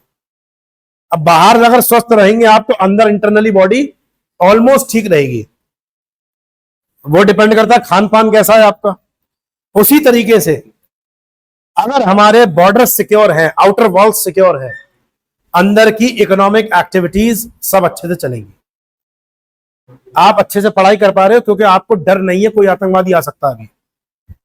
लेकिन जिस दिन ये भय हो गया कि भाई साहब पढ़ने जा रहा हूं, आखिरी क्लास होगी, ये मास्टर साहब पढ़ाने आ रहे हैं, बोले आखिरी दिन आ रहे हैं, निपट जाएंगे उसके बाद, उस दिन बहुत भयावह स्थिति हो जाएगी। इसीलिए सेना को बहुत बड़ा दर्जा दिया जाता है, क्योंकि वो बॉर्डर सिक्योर कर रहे हैं। नौकरी सब कर रहे हैं, नौकरी मैं भी कर रहा हूं, लेकिन सेना को इतना ऊपर क्यों रखते हैं? गोली खाने वाली नौकरी आप जैसे कम उम्र के जवान करते हैं, समझ रहे हैं? जो देश के लिए बोले नौकरी अलग बात है, पहले मैं गोली खाने के लिए चाहिए हूं, ठीक है? तो बॉर्डर्स को सिक्योर करने के लिए भारतमाला प्रोजेक्ट चल रहा है। एक्चुअली में वो सिक्योरेंस का कैसे है, इनडायरेक्ट वे में सिक्योरेंस है कह दिया उसका। डायरेक्ट वे में क्या है, भारत का जितना बॉर्डर है उस बॉर्डर पे रोड इंफ्रास्ट्रक्चर को बढ़िया किया जा रहा है, किनारे किनारे भारत के, बिल्कुल जो भारत का बॉर्डर है, गुजरात, राजस्थान, सब ये एक्सप्रेसवेज, हाईवेज बनाया जा रहा है बॉर्डर में, सब कनेक्ट करे जा रहे हैं ऐसी। हाँ, एक ही जाएगा, अलग अलग फेसेस में बनाया जा रहा है, कनेक्ट कर दिए जाएंगे सब। इससे क्या फायदा होगा?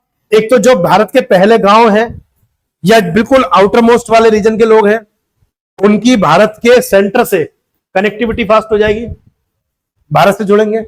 और भारत से जब वो जुड़ेंगे तो यहां की डिफेंस भी बहुत इजीली एक्सेस कर पाएगी। अभी तो ये प्रॉब्लम होती थी कि लद्दाख में दुश्मन हमेशा घात लगा के बैठता है कि कब सर्दियां आए, तो भारत का 6 महीने क्या है, कनेक्टिविटी कट हो जाती है। तो जोजिला टनल बनाई जा रही है, इसीलिए तो लेह लद्दाख को जोड़ने के लिए जोजिला टनल बनाई जा रही है, क्योंकि भारत 6 महीने डिस्कनेक्ट हो जाता है वहां से। तो जो सैनिक उस तरफ है वो उस तरफ रह जाएंगे, जो सैनिक इस तरफ वो उस तरफ रह जाएंगे। उधर के लोग इधर नहीं आ सकते, यहां के लोग वहां नहीं आ सकते। बहुत बड़ी प्रॉब्लम आएगी। रुक जाए एक मिनट, आएगी कि नहीं आएगी? तो इसीलिए गवर्नमेंट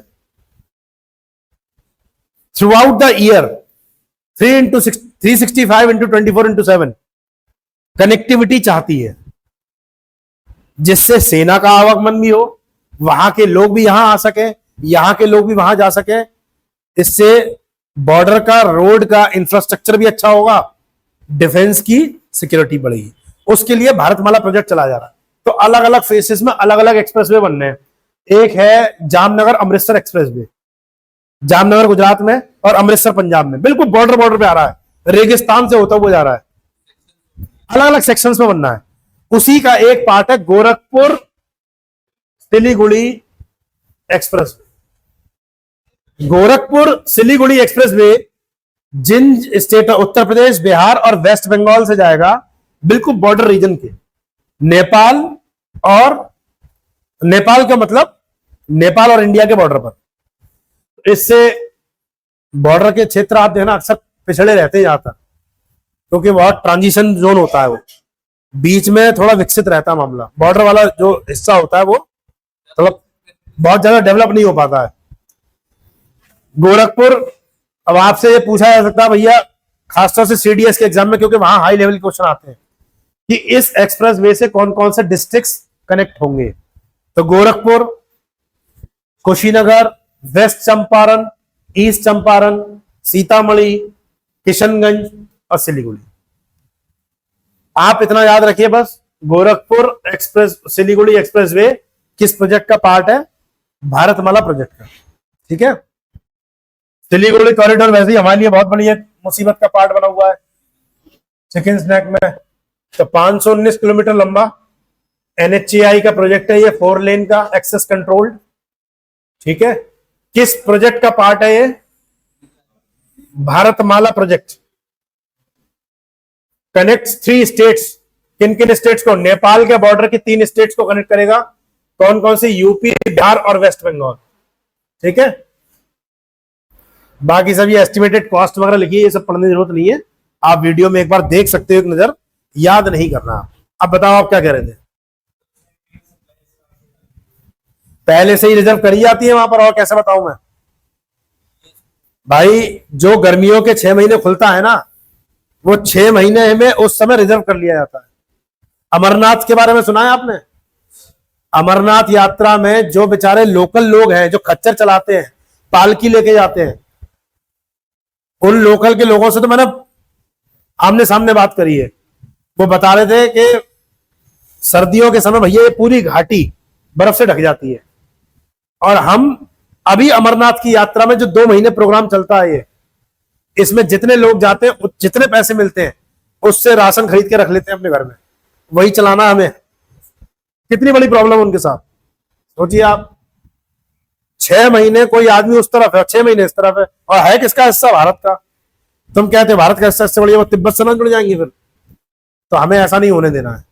ठीक है, उन लोगों के लिए सारा डेवलपमेंट दिल्ली में ही नहीं, दिल्ली के लोग तो अपने आप भी कमा खा रहे हैं, बॉर्डर पे भी ध्यान देने की जरूरत। अब हो गया ये नेक्स्ट,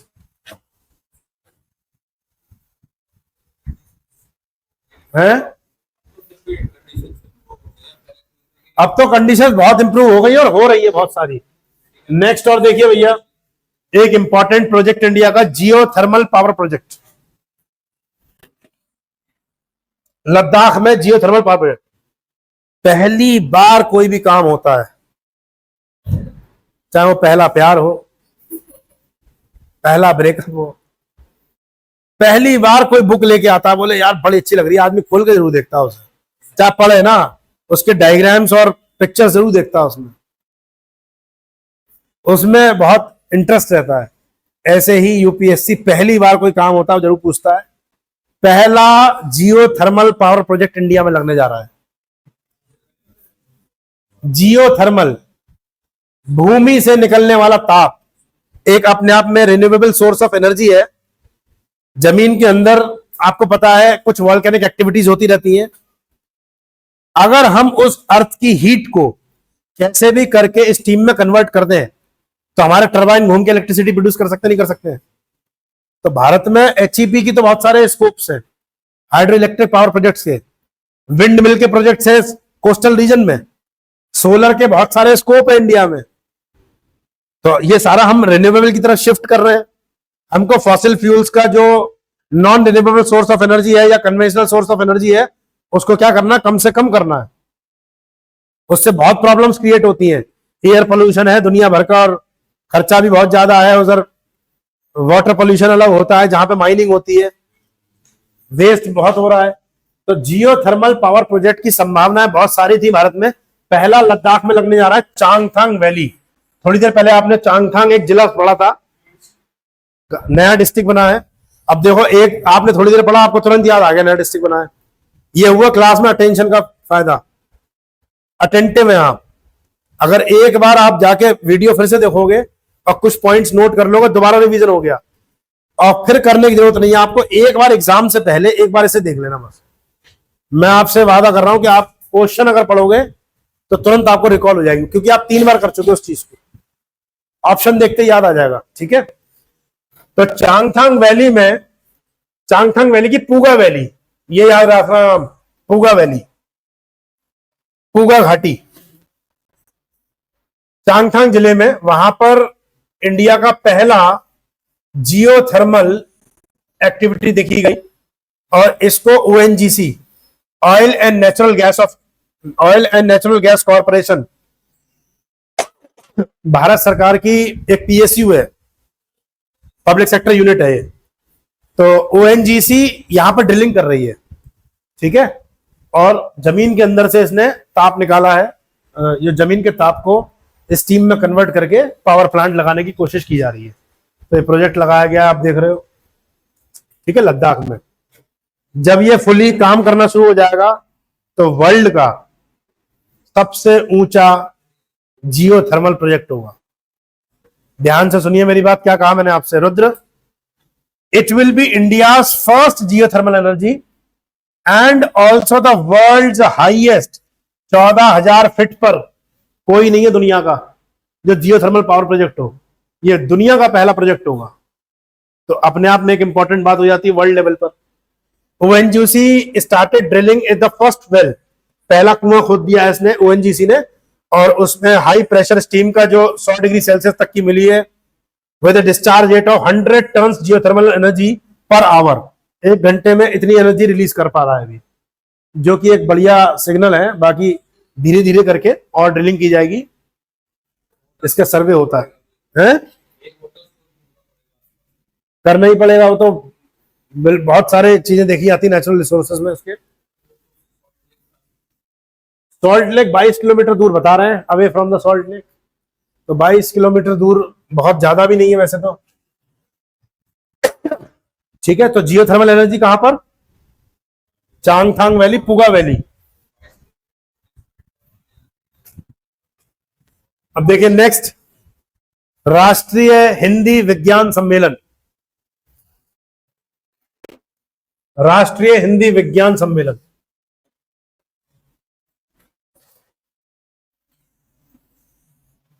भोपाल में इस बार आयोजित हुआ।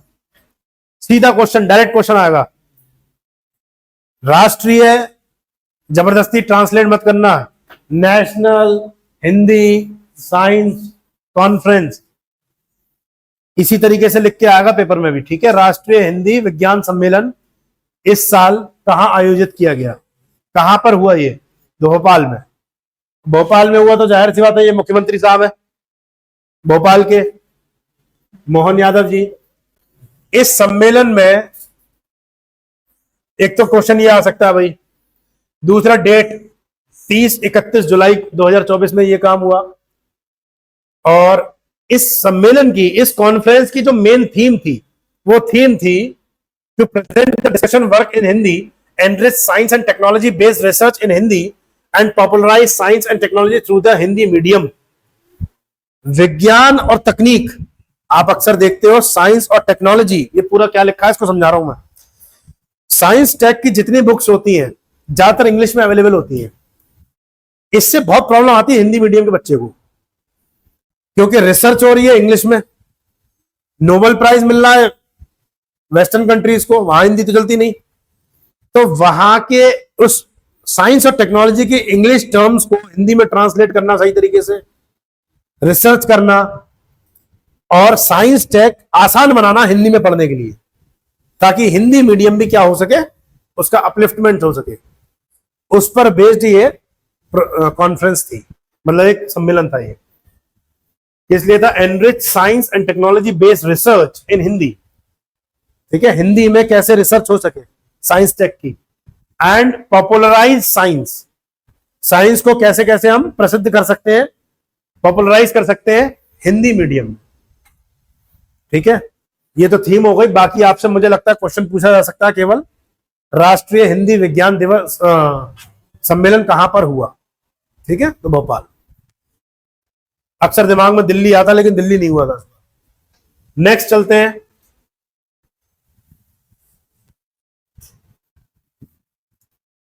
ये भाई बहुत इंपॉर्टेंट न्यूज है ये भी। दरबार हॉल और Ashok hall, Rashtrapati Bhavan, president house, India gate गए घूमने आप? कौन कौन गया इंडिया गेट घूमने? अच्छा, 2-4 ही बच्चे हैं।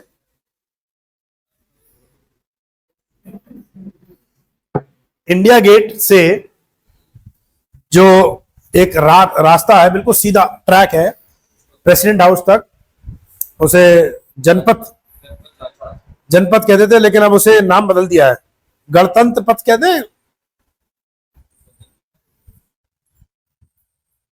उसका नाम चेंज कर दिया अभी। जनपथ का नाम देखना क्या कर दिया गया है, कर्तव्य पथ। करेक्ट, याद आ गया, कर्तव्य पथ नाम किया गया उसका। ठीक है, तो वो रास्ता जाता है प्रेसिडेंट हाउस तक। प्रेसिडेंट हाउस जो आज की डेट में है 1928 में बन के तैयार हुआ था हर्बर्ट बेकर ने, और हर्बर्ट बेकर ने बना इसको डिजाइन किया था। तो इसमें 2 हॉल है बड़े बड़े, एक दरबार हॉल और एक है अशोक हॉल। उसका नाम चेंज करवा दिया है, द्रौपदी मुर्मू जी ने रिकमेंडेशन की थी और नाम बदल के कर दिया गया गणतंत्र मंडप। गणतंत्र मंडप और अशोक मंडप, प्रेसिडेंट ने रिकमेंड किया होगा ना, गणतंत्र मंडप और अशोक मंडप। अब दरबार हॉल का नाम बदल के क्या हो गया, गणतंत्र मंडप। दरबार सुनने से क्या शब्द मतलब थोड़ा सा परसेप्शन बनता है, महाराज बैठेंगे और महाराज के नीचे बिल्कुल जनता जो है बिल्कुल दंडवत प्रणाम करके लेट जाएगी। लेकिन आज बदल चुका है परसेप्शन। वो 47 से पहले हम गुलाम थे, आज आप चुन के भेजते, सबको पता है 5 साल में औकात दिखा दी जनता हमारी, समझ रहे हैं? आज राजा जनता है, केवल कर्तव्य करने के लिए भेजा। ये परसेप्शन चेंज किया जा रहा है, वीवीआईपी कल्चर को थोड़ा सा मतलब कुछ शिफ्ट किया जा रहा है।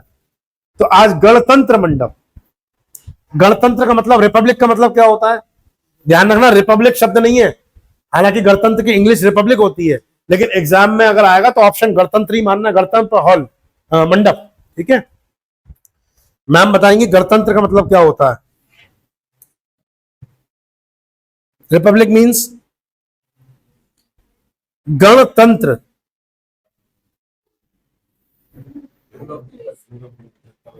वो तो डेमोक्रेसी हो गया, रूल ऑफ पीपल। लोकतंत्र और गणतंत्र में अंतर होता है भाई। Democracy and republic, is there any difference or not? There is a difference. गणतंत्र जहां पर राज्य का मुखिया जनता के द्वारा चुना हुआ व्यक्ति होगा, किसी फैमिली का डिसेंट नहीं होगा, मोनार्कियल सिस्टम नहीं होगा। ब्रिटिश रिपब्लिक नहीं है, आज भी डेमोक्रेट है, क्योंकि वहां पे जो राज्य का मुखिया होता है, ब्रिटिश क्राउन, उन्हीं की फैमिली से चलता हुआ आ रहा है, समझ रहे हैं? लेकिन हमारे यहां द्रौपदी मुर्मू जी कितने छोटे वर्ग से निकल के आई और वो देश की मुखिया है, समझ रहे हैं? देश की मुखिया है मतलब head of the state will be elected, not hierarchical नहीं होंगे, वो सॉरी हेरिडिटल नहीं होंगे, एक ही फैमिली से निकल के नहीं आएंगे, हेरिडिटल नहीं होंगे। ठीक है, हेड ऑफ द स्टेट कौन होगा, इलेक्टेड होगा, उसे बोलते हैं गणतंत्र, रिपब्लिक।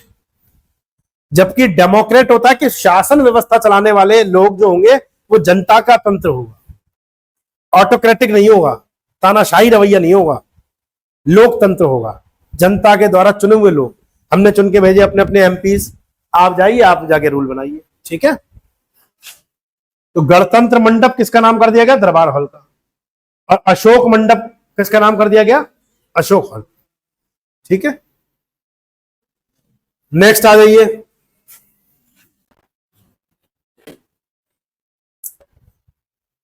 शिनकुल्ला टनल, ये नई टनल बन रही है, शिनकुल्ला टनल, हिमाचल प्रदेश और लद्दाख को जोड़ने वाली शिनकुल्ला। आपको मैंने बहुत सारे पासेस पढ़ाए थे ज्योग्राफी में, तो उसमें भी बताया गया था आपको नथुला, शिपकिला, जिलेपला, है ना, और चांगला, थांगला पास।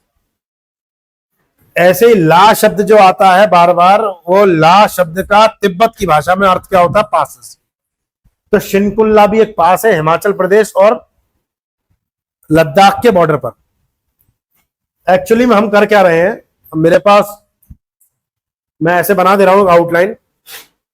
अब इसमें पता नहीं अभी नेट चल रहा है कि नहीं चल रहा है,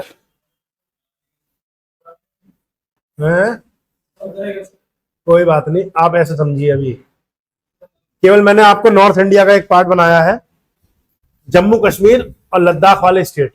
इधर हो गए लद्दाख, इधर हो गए J&K। यहां पर आप देखिए अभी क्या है, दिल्ली से अगर हमें लेह लद्दाख जाना है, LAC बॉर्डर पर जाना है, line of actual control, Aksai चीन वाले पार्ट पे जाना है, चाइना से ज्यादा खतरा है। तो अभी हम जाते हैं जम्मू कश्मीर, जम्मू श्रीनगर होते हुए, कारगिल होते हुए ऐसे जाते हैं, टर्न लेते हैं। तो ये एक हम पे ऑल्टरनेट वे है, यही है, 6 महीने बंद रहता रास्ता। अब यहाँ पे जोजिला टनल बनाई जा रही है, लेकिन अभी गवर्नमेंट क्या कर रही है, हिमाचल प्रदेश होते हुए सीधा यहां से भी एक पास बना रही है, रास्ता बना रही है, मनाली होते हुए, कुल्लू मनाली होते हुए आप लद्दाख चले जाओगे सीधे। तो इतना लंबा घूमने की जरूरत नहीं है, समझ रहे हैं।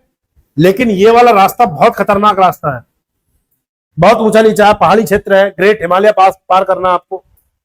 तो इसी रास्ते को जोड़ने के लिए बीच में पड़ेगी आपको शिनकुल्ला टनल। इस पर गवर्नमेंट रेलवे मिनिस्ट्री एक रेल लाइन भी बिछा रही है। तो लेह लद्दाख तक अब ट्रेन से जाएंगे हम अगले आने वाले 4-5 सालों में। बहुत हद तक वो काम पूरा हो गया है, बिलासपुर तक एक हिमाचल जगह है बिलासपुर, वहां तक काम पूरा भी हो गया, और ये कुल्लू मनाली होते हुए आप लेह लद्दाख चले जाओगे, जम्मू जाने की जरूरत ही नहीं है, समझ रहे हैं। तो this will be an alternate option to reach Leh Ladakh. Second thing is this map या this path is more closer to China's border, तो चाइना पर निगरानी रखने के लिए बहुत सही है। तीसरी बात, कई बार ये वाला हिस्सा, ये LOC वाला हिस्सा, ये चोक हो जाता है पाकिस्तान से भिड़ने के कारण। तो चीन हम पर उस टाइम एग्रेशन ना दिखाए, तो हम पे सेकंड ऑप्शन ये भी है जाने का। तो हम मतलब अपनी आर्टिलरी को वहां से भी पहुंचा सकते हैं। तो बहुत सारे ऑप्शंस हैं। ये वो शिनकुल्ला पास, अब दो रोड देख रहे हो कैसी है। अब एक भी पेड़ बताओ यहां पे दिख रहा हो आपको, तो रीजन है ट्री लाइन से बहुत ऊपर है, बहुत ऊंचे। क्या कह रहे हैं?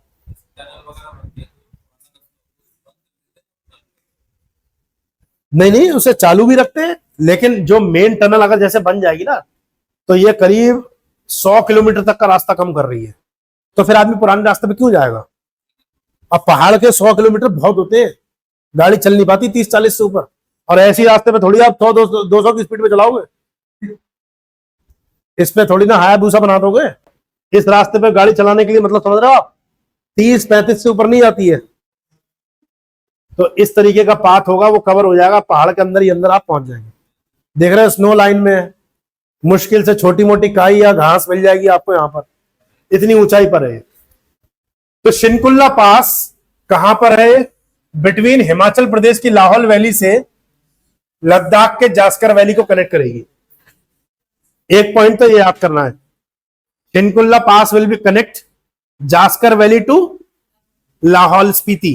जो कुल्लू मनाली जब आप जाते हैं, तो लाहौल वैली है, वहां से जास्कर वैली को कनेक्ट करने का पाथ है, ठीक है। It is located in Nimmu Padam Darcha road link project. इसकी लेंथ लगभग 4.1 किलोमीटर की होगी। आफ्टर कंप्लीशन, ये फोर्थ पॉइंट देखिए, ज्यादा इंपॉर्टेंट है, कंप्लीट होने के बाद the Shinkula tunnel will be the longest high altitude highway tunnel in the world. दुनिया की सबसे ऊंची टनल हो जाएगी। तो ये अपने आप में एक इंपॉर्टेंट बात है, लॉन्गेस्ट हाई ऑल्टीट्यूड, ठीक है, सबसे लंबी, सर्वाधिक ऊंचे मार्ग पर हो जाएगी। ठीक है, बाकी सब आपको ये याद करने की जरूरत नहीं कि कितने करोड़ का प्रोजेक्ट है, ये सब पेपर में नहीं आया। ठीक है, हो गया नोट। आ जाइए नेक्स्ट। इसके बाद आज का सेकंड क्लास काय की है? अच्छा, कितने बजे से? 11 से 11:30 से बोला।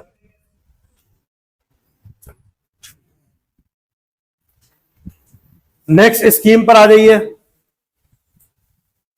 नेक्स्ट स्कीम है मित्र वन इनिशिएटिव, मित्र वन पहल। यूपी गवर्नमेंट ने फिर से एक प्रोग्राम लॉन्च किया, बहुत ही शानदार प्रोग्राम है मित्र वन। शब्द में ही सब कुछ निकाल लो। मित्र फ्रेंड को बोलते हैं और वन माने फॉरेस्ट, फॉरेस्ट के फ्रेंड्स। नेपाल और नेपाल, क्योंकि यूपी गवर्नमेंट का प्रोग्राम तो नेपाल उत्तर प्रदेश की बात की जाएगी केवल। नेपाल बॉर्डर के किनारे किनारे फॉरेस्ट बनाए जाएंगे, अब पौधारोपण किया जाएगा। UP government led by the chief minister Yogi Adityanath has unveiled a major environmental initiative called Mitra Van friendship forest as a part of वृक्षारोपण। वृक्षारोपण मतलब एफॉरेस्टेशन का प्रोग्राम है। यह भी जन अभियान है, मतलब कम्युनिटी बेस्ड प्रोग्राम है। This ambitious project aim to enhance the greenery along the border of Uttar Pradesh, including the international border with Nepal। ठीक है, इसमें क्या है, जो इंटरनेशनल बॉर्डर है नेपाल का, उस बॉर्डर के किनारे किनारे वृक्षारोपण करके, एफॉरेस्टेशन करके क्या किया जाएगा, एक ग्रीन बेल्ट बनाई जाएगी। तो एक एनवायरमेंट बेस्ड प्रोग्राम है ये भी। नेक्स्ट, बस आपको इतना याद रखना है, मित्र वन इनिशिएटिव एनवायरमेंट का रिगार्डिंग किस गवर्नमेंट का है? UP government. Mitra Van project की एम क्या है? बॉर्डर के किनारे किनारे, इंटरनेशनल बॉर्डर के किनारे किनारे क्या करना है? पौधारोपण करना है। कम्युनिटी बेस्ड प्रोग्राम है। सरकार क्या करेगी? पहल करेगी, जन जागरूक करेगी और लोगों को साथ लेकर के पौधा पेड़ लगाने का काम करेगी। नेक्स्ट आ जाइए, सीएजी जो है हमारे, CAG inaugurated India's first Chadwick house, India's first Chadwick house, navigating audit heritage museum at Shimla. CAG जो पोस्ट होती है ना, आर्टिकल 147 में आप पढ़ते हो, 147 148 में, कंट्रोलर ऑडिटर जनरल में। असलियत में अगर मुझसे एक बात कही जाए कि पूरे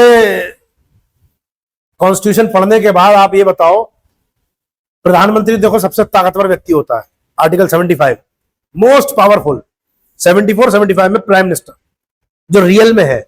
लेकिन प्राइम मिनिस्टर भी अगर थोड़ा बहुत हिचकते हैं तो इस इंसान के आगे ये वो पोस्ट है, ये सारा कट्ठा, मतलब सारा चिट्ठा, सारी पोल खोल देता सरकारों की कि भाई साहब इतना पैसा लिया गया, इतना पैसा यहां करा, और संसद के पटल पे रखी जाती है वो बात, पूरा देश जानता है उस बात को। और दूध का धुला कोई भी नहीं होता, कहीं ना कहीं 1 रुपए की भी गड़बड़ हुई तो चोरी कहलाएगी वो तो। इतने बड़े प्रोजेक्ट में अब एक प्राइम मिनिस्टर ऐसे भी थे भारत में जिन्होंने ये कहा था कि केंद्र सरकार 100 रुपया भेजती है तो 15 ही रुपए पहुंच पाते नीचे तक, 85 रुपए करप्शन की भेंट चढ़ जाते हैं। कितना बड़ा घोटाला बताओ, 100 रुपए चले तो 85% करप्शन चला गया, हैरानी की बात है। तो ये सरकार की विफलताएं हैं, इस पर रोक लगानी होगी, समझ रहे हैं। अब आज क्या है, डीबीटीज होती है, डायरेक्ट बेनिफिट ट्रांसफर, गांव के गरीब आदमी को सीधे बैंक खाते में आ रहा है पैसा, समझ रहे हैं। तभी तो प्रधानमंत्री जनधन खाते खुलवाए गए थे सबके, जीरो बैलेंस पे खाते खोलो सब लोग। सब्सिडीज अब काहे से पहुंचती है? आपके देखना बैंक अकाउंट में आती सीधे। आपके नाम का अगर एलपीजी कनेक्शन होगा, सो रही हैं आप, अगर आपके नाम का एलपीजी कनेक्शन होगा, सिलेंडर पे 18 रुपए सब्सिडी आती है। देखा तुमने अभी मैसेज? 18 रुपए प्रति व्यक्ति आती, प्रति कनेक्शन 18 रुपए की सब्सिडी देती है गवर्नमेंट। तो आपके बैंक अकाउंट में वो सीधे पहुंच जाएगी 18 रुपए। अब चलो आप ये सोचो बोले 18 रुपए कोई बड़ी बात तो है नहीं, कोई बात नहीं, और बड़ी बताता हूं आपको मैं। यूरिया जो 2250 का कट्टा है 300 रुपए का मिलता है, 2000 रुपए लगभग या 1900 रुपए सब्सिडी दे रही है गवर्नमेंट सीधे खाते में। अब पहले क्या होता था, सरकारी बाबूजी के जाओ, सरकारी बाबूजी के पैर छुए, क्लर्क जो होते थे हेड क्लर्क, वो अपने आप को राष्ट्रपति कम नहीं समझता था क्लर्क, पैर छूने के बाद भी वो कहता था ऐसा है गांधी जी के दर्शन कराओ मुझे, 1900 रुपए तुम्हें मिलने तो मुझे क्या दोगे? तो कहता था चलो आधे आधे का सौदा कर लो, 1000 तुम मुझे दे दो, 900 मैं तुम्हें दे दूंगा, या 500 तुम मुझे दे दो तो बाकी के 1400 रुपए तुम्हें मैं दे दूंगा। ये करप्शन होता था बहुत। अब क्या है, किसी बाबूजी के पैर नहीं छूने हैं, किसी को चाय पिलाने के लिए खर्चा पानी देने के लिए पैसे की जरूरत नहीं है, सीधा आपके अकाउंट में आता है। तो एक अच्छी पहल है भ्रष्टाचार के लिए, भ्रष्टाचार को रोकने के लिए, ठीक है। ऐसे ही सीएजी ने पहला नेविगेटिंग ऑडिट हेरिटेज ओपन किया है शिमला में। ये जगह याद रखना, ये है वो सीएजी साहब, दिखाई दे रहे हैं आपको? कह रहे नहीं, बहुत बड़ी पोस्ट है, मैं इनके बारे में कुछ कह नहीं सकता, आदमी बहुत शानदार है। जीसी मुर्मू, गिरीश चंद्र मुर्मू है ना, हाँ ये लिखा तो है गिरीश चंद्र मुर्मू। इससे पहले ये जम्मू कश्मीर के एलजी थे, गिरीश चंद्र मुर्मू। बहुत काबिल इंसान है, इनके चेहरे पे मत जाइए, ठीक है, वो कह रहे दिख ही नहीं रहा है, तो चेहरा दिखे ना दिखे लेकिन इनके अंदर से लाइट आ रही है, क्योंकि ये कॉन्स्टिट्यूशनल पोस्ट पर हैं, पोस्ट की इज्जत होती है। तो सीएजी साहब ने Chadwick house navigating audit heritage का उद्घाटन कहां पर किया? शिमला, ठीक है। नेक्स्ट आ जाइए,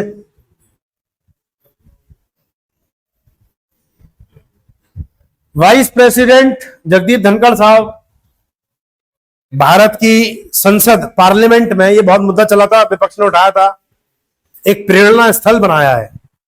तो प्रेरणा स्थल क्या है? पार्लियामेंट के सामने ही बराबर में, पार्लियामेंट के बराबर में पार्क है, उस पार्क में सभी हमारे जो फ्रीडम फाइटर्स थे या देश के जो बड़े नेता थे जिन्होंने जन भागीदारी बहुत करी और लोगों के लिए बलिदान दे दिया, उन लोगों की मूर्तियां लगाई गई। जैसे महात्मा गांधी जी हैं, ये दुनिया भर के यहाँ पे, दुनिया भर के आपको यहाँ पर बहुत सारे लोग, सावरकर साहब, ये तो खैर छत्रपति शिवाजी की मूर्ति है।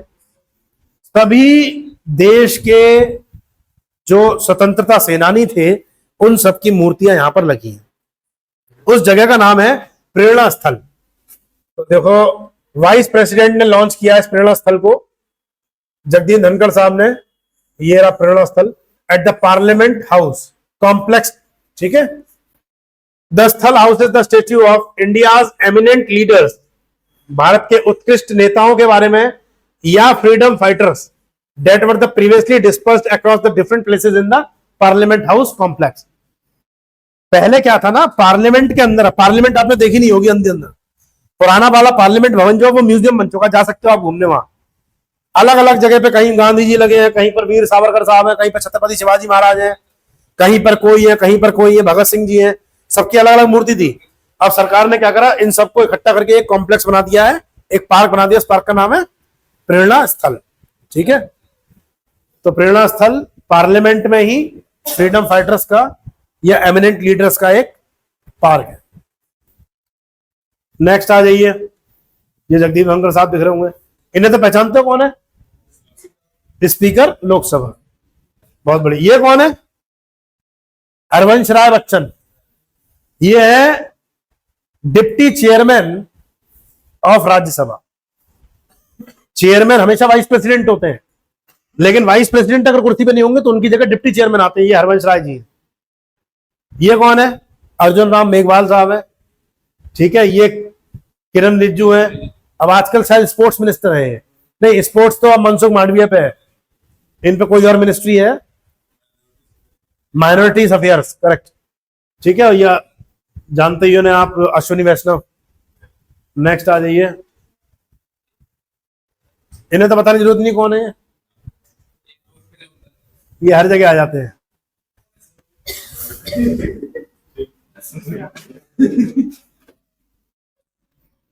एक और इंपॉर्टेंट क्वेश्चन, भर्तहरि महताब,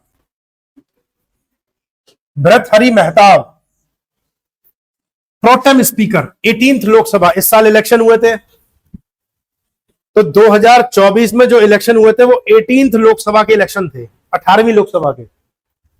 उस 18th लोकसभा में जब ऐसा होता है, अब ये आप जब पॉलिटी पढ़ लोगे तब पॉलिटी में आपको सर सिखाएंगे ये, अदर देन फंडामेंटल राइट्स। तो एफआर तो बहुत सीखते हो आप लोग, फंडामेंटल राइट, लेकिन आपको पार्लियामेंट का सिस्टम भी पता होना चाहिए। हाँ, वही एक शिकायत है लोगों की, तो मैं वही बता रहा हूं। होता क्या है, जब आप इलेक्शन होते हैं, जनरल इलेक्शन, अपने अपने देश से, भारत से 543 एमपी चुन के आए लोकसभा के। अब पहली बार जब लोकसभा में लोग जाते हैं तो उस लोकसभा को लीड कौन करेगा? चेयरपर्सन कोई होना चाहिए। तो लोकसभा के जो 543 नए लोग आते हैं वो आपस में एक सबसे वरिष्ठ व्यक्ति, सीनियर मोस्ट पर्सन को प्रोटेम स्पीकर चूज करते हैं। प्रोटेम स्पीकर, केवल इतना काम होता है इनका कि जितने 543 लोग हैं उनको शपथ दिलाएंगे सदन की। तो लोकसभा की शपथ जब तक नहीं ले लेगा आदमी, तब तक वो मेंबर नहीं माना जाता। समझ रहे? he or she will be not considered as the member of the house until they oath or affirmate, जब तक वो शपथ नहीं ले लेते। तो भर्तहरि महताब बीजेपी के सबसे वरिष्ठ सांसद थे, इनको प्रोटेम स्पीकर चुना गया था 18वीं लोकसभा में। ठीक है, और प्रोटेम स्पीकर को शपथ कौन दिलाता है, यह ध्यान रखना, यह क्वेश्चन पॉलिटी का क्वेश्चन है। हमेशा प्रेसिडेंट। अब प्रेसिडेंट इनको शपथ दिला के भागी, प्रेसिडेंट अपने घर चले जाते हैं, चाय नाश्ता करेंगे। अब भाई साहब इनका काम है 543 लोगों को तुम शपथ दिलवाओ। अब ये 543 को शपथ दिलवाएंगे, एक एक करके बोले आएंगे। हाँ, आपने देखा होगा, अगर एक आदमी ने, मुझे टिप्पणी कैमरे के सामने ऐसे नहीं करनी चाहिए लेकिन बड़ी खराब है, एक आदमी ने शपथ लेने के बाद, लोकतंत्र का मंदिर कही जाती है लोकसभा, आखिरी में जय फिलिस्तीन कहा। इतना खराब लगा मुझे। हाँ, अब मैं अपनी तरफ से क्या कहूं, उनके मूर्खों के देवता है वो। मतलब आप दो देशों की बाहर लड़ाई हो रही है, तुम भारत में क्यों बीच में लेके आ रहे हो? बोले जय फिलिस्तीन। भारत माता की जय नहीं बोल सकता नहीं, और भारत माता की जय पे उन्हें मुसीबत आ रही, बोले भारत नहीं, हमारी माता नहीं है, तो रह क्यों रहे हो? थे एक ऐसे, हाँ वो थे ही होने चाहिए। उत्तर प्रदेश में आए तो थे ही हो जाएंगे, फिर उनका पास ही दिखेगा।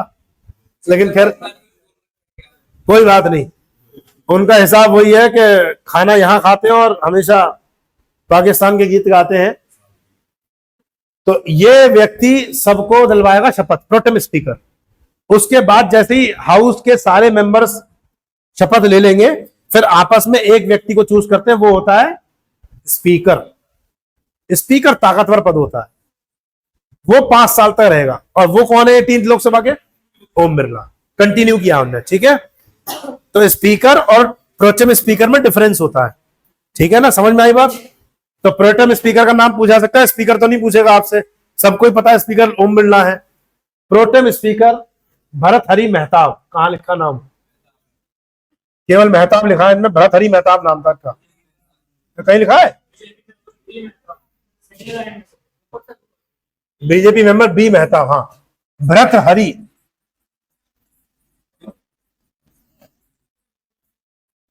एटीन्थ लोकसभा। ठीक है, चलो नेक्स्ट आ जाइए। फिर से एक यूपी गवर्नमेंट की बड़ी शानदार स्कीम है, बायोप्लास्टिक पार्क। बायोप्लास्टिक पार्क क्या मतलब हुआ, आप शब्द में ही समझ जाओगे। प्लास्टिक पॉलीमर्स बनाएंगे किसके थ्रू? बायो की। लखीमपुर खीरी डिस्ट्रिक्ट है एक उत्तर प्रदेश में, वहां पर एक बायोप्लास्टिक पार्क बनाया जा रहा है।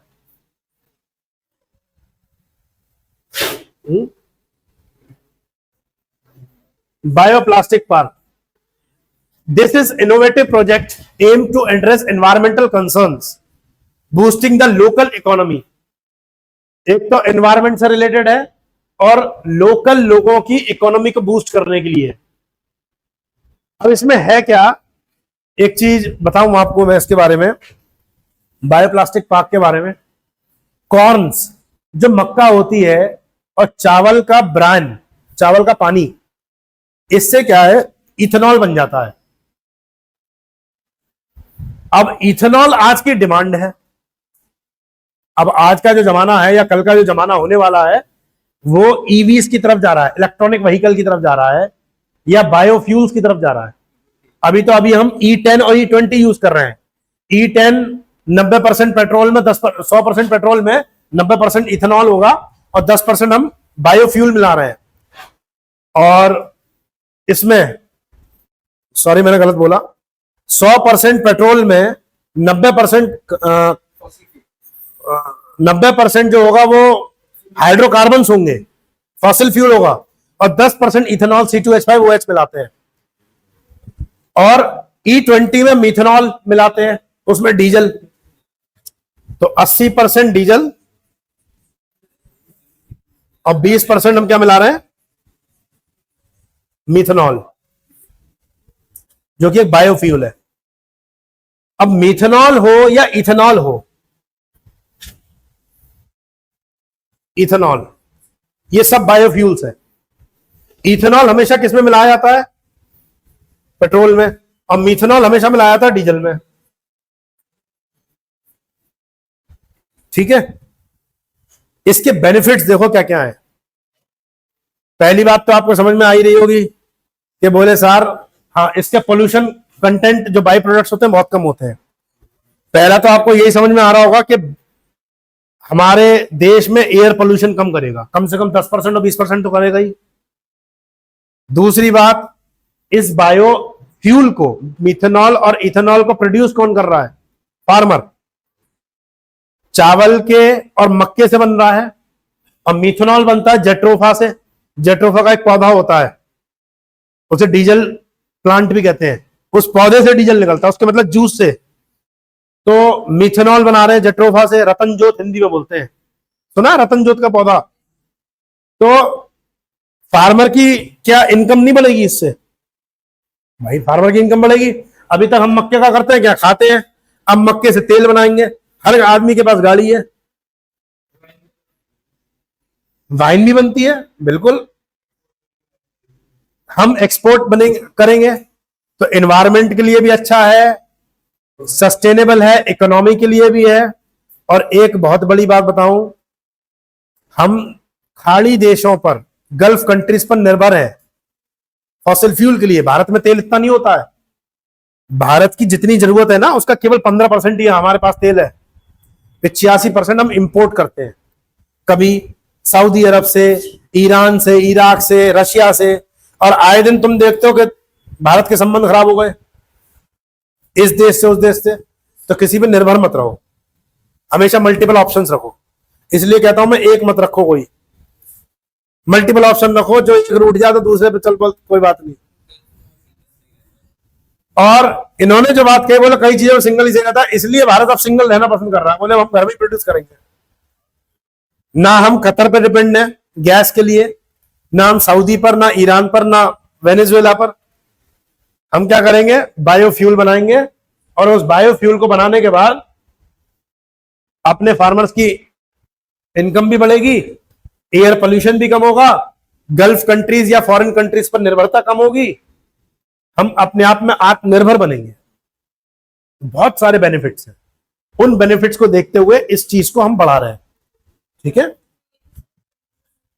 जी, हाँ। देखिए, एक इन्होंने कहा कि सर ये 20% है, स्टार्टिंग अभी हमने 20% से करी है। बहुत तेजी से इनोवेशन चल रहे हैं इस चीज पर। गवर्नमेंट का स्कीम है NHAI की, नितिन गडकरी जिसके मिनिस्टर हैं, कि 2030 तक हम 30 पे पहुंच जाएंगे। 2030 तक हमें 30 पे पहुंचना है। ऐसे करके धीरे धीरे, phase by phase, we will reach the 100% target. किसी भी चीज में ड्रास्टिक चेंज नहीं आता, ध्यान रखिएगा। आज कोयला हमारे लिए समस्या हम जानते हैं, लेकिन एकदम से बंद नहीं कर सकते कोयला। Technology should be technically feasible, easily accessible.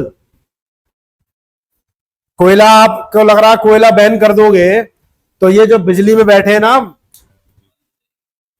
63% आज भी बिजली किससे आती है भारत की? एनटीपीसी थर्मल पावर प्लांट से। हम एकदम से कोयला बंद नहीं कर सकते, इसीलिए इंडिया ने 2070 तक का टाइम मांगा है। कुछ बुद्धिजीवी यहां बैठे होंगे, वो ये सोच रहे होंगे, बोले सर सोलर प्लांट पे शिफ्ट। सोलर भाई दिन में सूरज निकलता, रात में निकलता, रात में कहां से लाओ बत्ती? अभी हम पे वो टेक्नोलॉजी है ही नहीं कि हम स्टोर कर लें सोलर लाइट को। ठीक है, इंडिया में कंजम्पशन बहुत ज्यादा है, उसके हिसाब से अभी हम एकदम से नहीं हो पा रहे। आप अपने अंदर ही देख लो, आदत है एकदम से शिफ्ट कर देते हो क्या? एकदम से थोड़े दिन तो तुम्हें दिक्कत होती है, बोले रुक जाओ आज 1 घंटे बाद बात करूंगा, 2 घंटे बाद करूंगा। आज 2 दिन हो गए बात ना करे हुए, तीसरे दिन रिप्लाई नहीं करा, 1 महीने नहीं करा। हाँ देखिए कह रहा एक्सपीरियंस बहुत है, तभी तो अनुभव के लिए तो यहाँ खड़ा हूं, वही तो शेयर कर रहा हूं। है?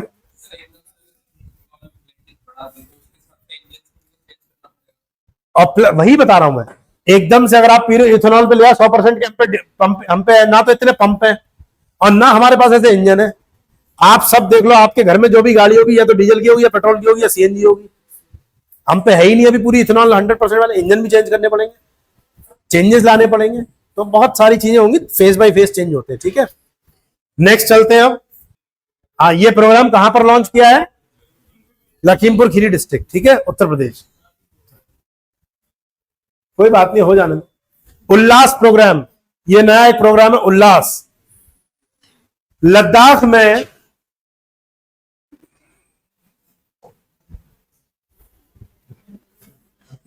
में new India literacy programme NILP का एक प्रोग्राम है उल्लास। सर आ गए क्या?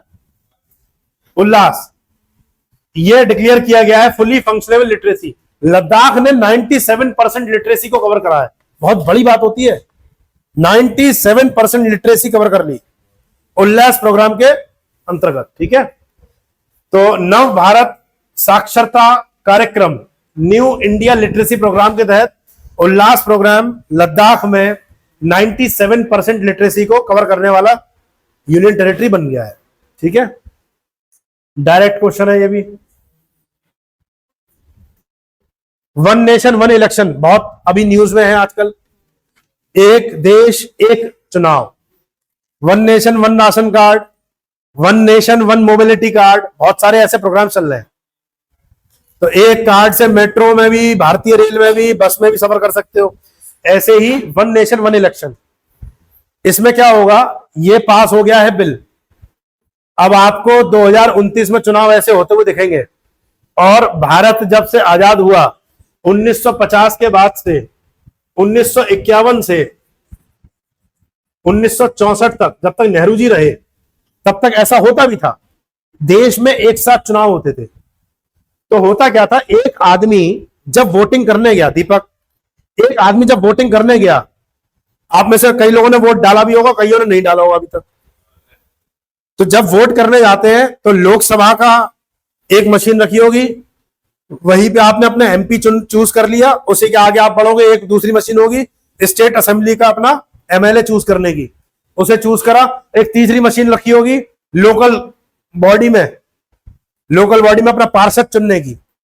ठीक है, नगर निगम के या मेट्रोपॉलिटन सिटी के जो भी होते हैं लोग, उनको या नगर पंचायत के लोगों को चुनने की। एक आदमी एक बार कमरे में घुसेगा, 3 मशीनों पर 3 बटन दबा के चलाएगा, एक साथ चुनाव हो गया।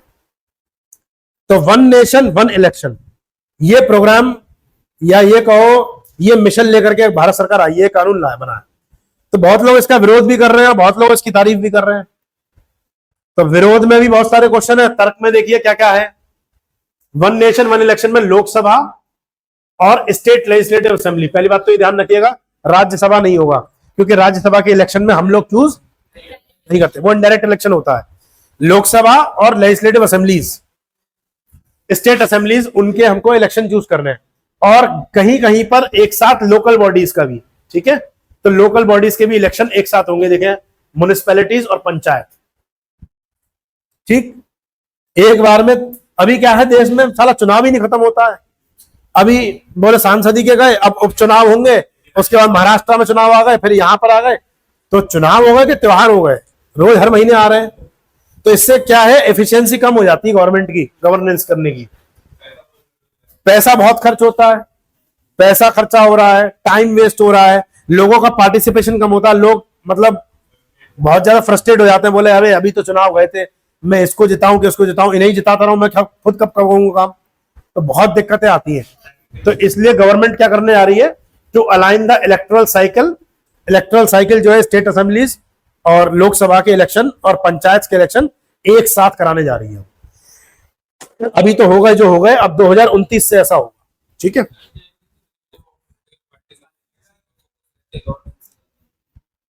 बहुत सही बात है। ये पार्टीज का जो है इलेक्शन पे फोकस रहता है, बोले चुनाव जीत जाऊं बस, उसके बाद तो नेताजी आएंगे नहीं 5 साल तक।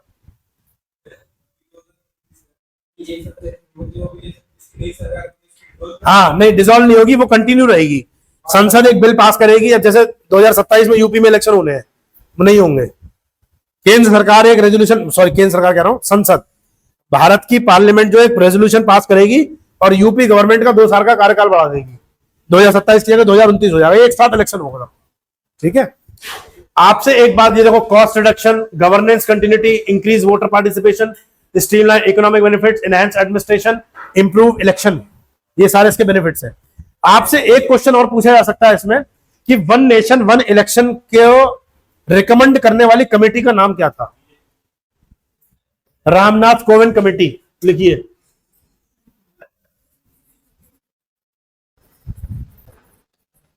जो हमारे एक्स प्रेसिडेंट साहब थे, रामनाथ कोविंद कमेटी, उस कमेटी ने रिकमेंड किया है कि वन नेशन वन इलेक्शन होना चाहिए। इस कमेटी के अध्यक्ष थे। चलिए, वंदे मेट्रो का नाम, ये लास्ट क्वेश्चन है, इसे और लिख लीजिए आप। वंदे मेट्रो, आपने देखा भारत की पहली वंदे मेट्रो अहमदाबाद से भुज के बीच में चली, गुजरात में। इस वंदे मेट्रो का नाम चेंज कर दिया गया और क्या कर दिया गया, नमो भारत रैपिड रेल। नमो भारत रैपिड रेल। नमो शब्द जो है हिंदू परंपरा के हिसाब से ईश्वर के लिए किया जाता है, नमस्ते के लिए, है ना। लेकिन ये सभी जानते हैं नरेंद्र मोदी के लिए यूज किया गया है। हाँ, और वैसे सब जानते हैं वो। अब गवर्नमेंट का क्या कहना है, बोले जी नहीं, ओम नमः शिवाय, हम तो नमो वाला वो है। लेकिन ये सभी जानते हैं नमो भारत रैपिड रेल। आपसे क्वेश्चन सीधा पूछा जाएगा, पहली भारत की वंदे मेट्रो कहां से कहां के बीच में चली? तो अहमदाबाद से भुज, कहां लिखा है ये, भुज से अहमदाबाद, 359 किलोमीटर को 6 घंटे में कवर कर रही है, पहली मेट्रो है। ठीक है, चलिए, तो आज एक बार कोई बताएगा मुझे कितने क्वेश्चंस कर लिए हमने? 26। तो आज क्लास थोड़ी छोटी भी थी, मुझे बता दीजिएगा, नेक्स्ट क्लास में हम लोग कंटिन्यू करेंगे नए क्वेश्चंस के लिए।